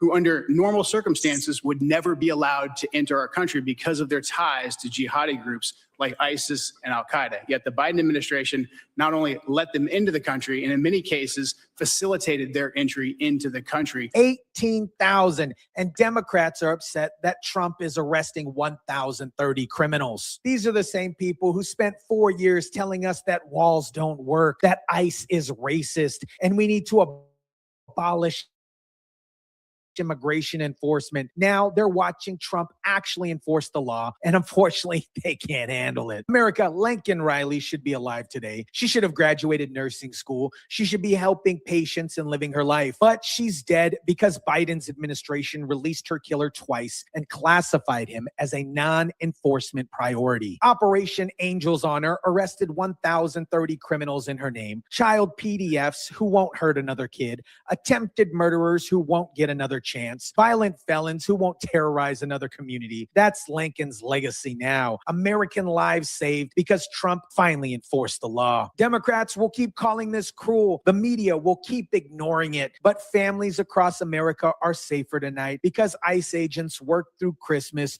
to remove these illegal hombres from our streets. That's the big difference between Trump's America First agenda and Biden's America Last policies. Watch how many more operations situations like this happen in 2026. The dam is broken, the criminals are being removed, and the Democrats can't stop it. Let me know what you think about this. Drop it down in the comment section down below. Smash the like button if you kindly would. Share, subscribe, and as always, guys, I'll catch you on the next one. Great upload. Once again, it's like the gift that keeps giving, but we need to get these people out of here. The numbers are way too low. These people need to be booted out a long time ago. That's for sure. I'm already getting sleepy. I'm getting tired, and that was the last show for the night. So with that said, I'm off to bed too. I hope you guys enjoyed the show and leave those likes and those subscribes and all that good stuff. I don't know. They're supposed to bring more people, I guess, when you say that. Watch my shorts. Go look at my shorts. Go look at my shorts and look at my Pokemon pulls, because I'm pulling. I pulled Sharknado. I pulled two Sharknados. I'm like, are you kidding me? I pulled one yesterday, and I pulled another one today. I was like, the Mega Sharknado, the EX. I have them here. Actually, I pulled them. I pulled the second Sharknado today, and I have them here. And I pulled that Mega Charizard EX. It looks nice. It looks very clean too. I think I could get the PSA 10. I definitely think I could get a 10 on the Charizard. It looks really clean. Like I'll send you a picture of it, but you can see the video. You see the short, you can see it. And I also have the video up there of the Mega Sharknado. It's a Sharpedo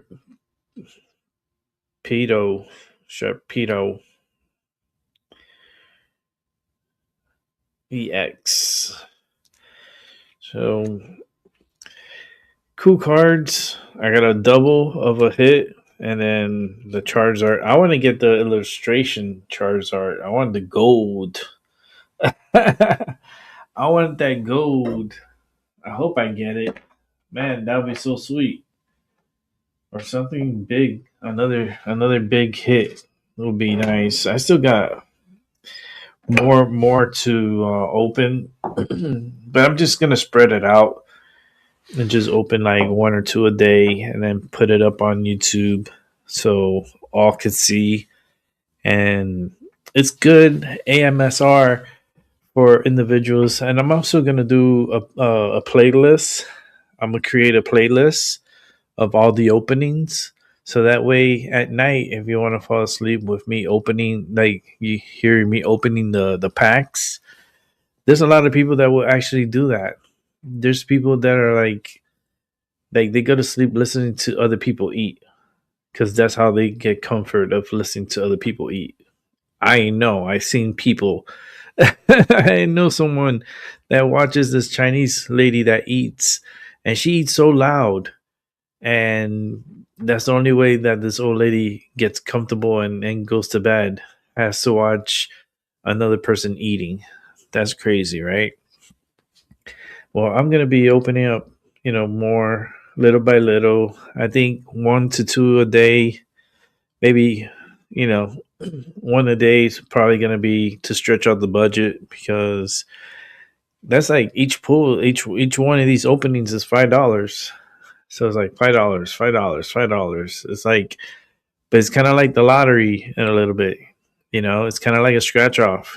It's like sometimes you go to that machine, you get those tickets, and you scratch it, and you don't get shit, and you're like, fuck. At least you have a little something. They give you a little something with the cards, but as far as a hit, they're all over the place. So there's many times that you'll go on a drought and you won't see shit for a long time. And then all of a sudden you're like, boom, like, oh, damn, that's what's up. So I'm really getting back into the trading card game, and I decided to come back with Pokemon, and I opened my first pack ever of Pokemon, and I put it on. It has Christmas music on it because it was on Christmas Day, and the music is so loud and annoying. So please turn down the volume when you watch it. But other than that, it was really cool.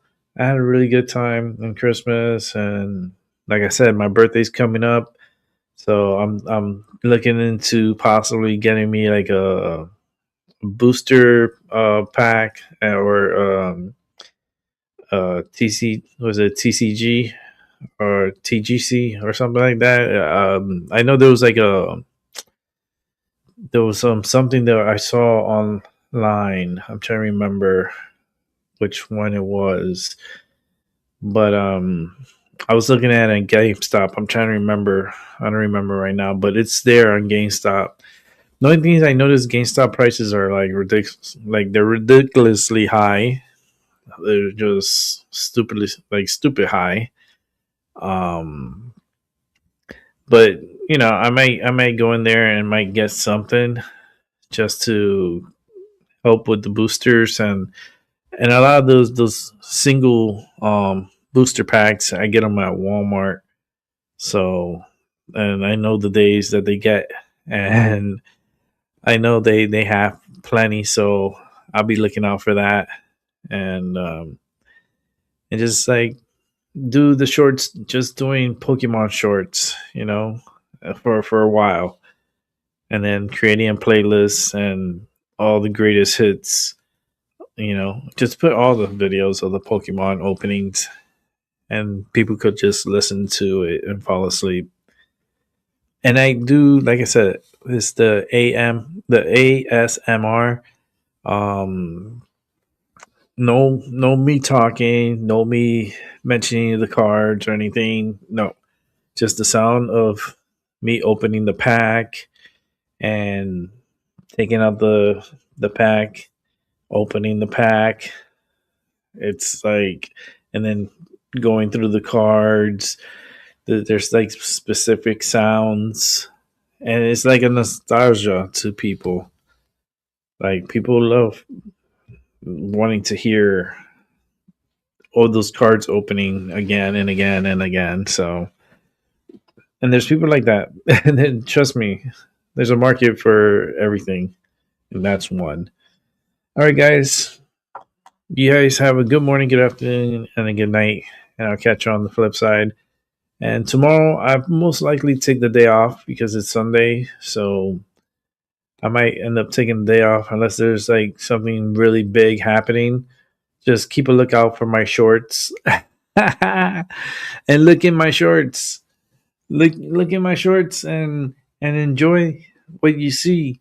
And leave a like and subscribe and all that good stuff and share because I want to pull more pretty good hits and I like the excitement when I pulled that big hit and I was silent, but you can see the shaking on my hands. It was pretty cool.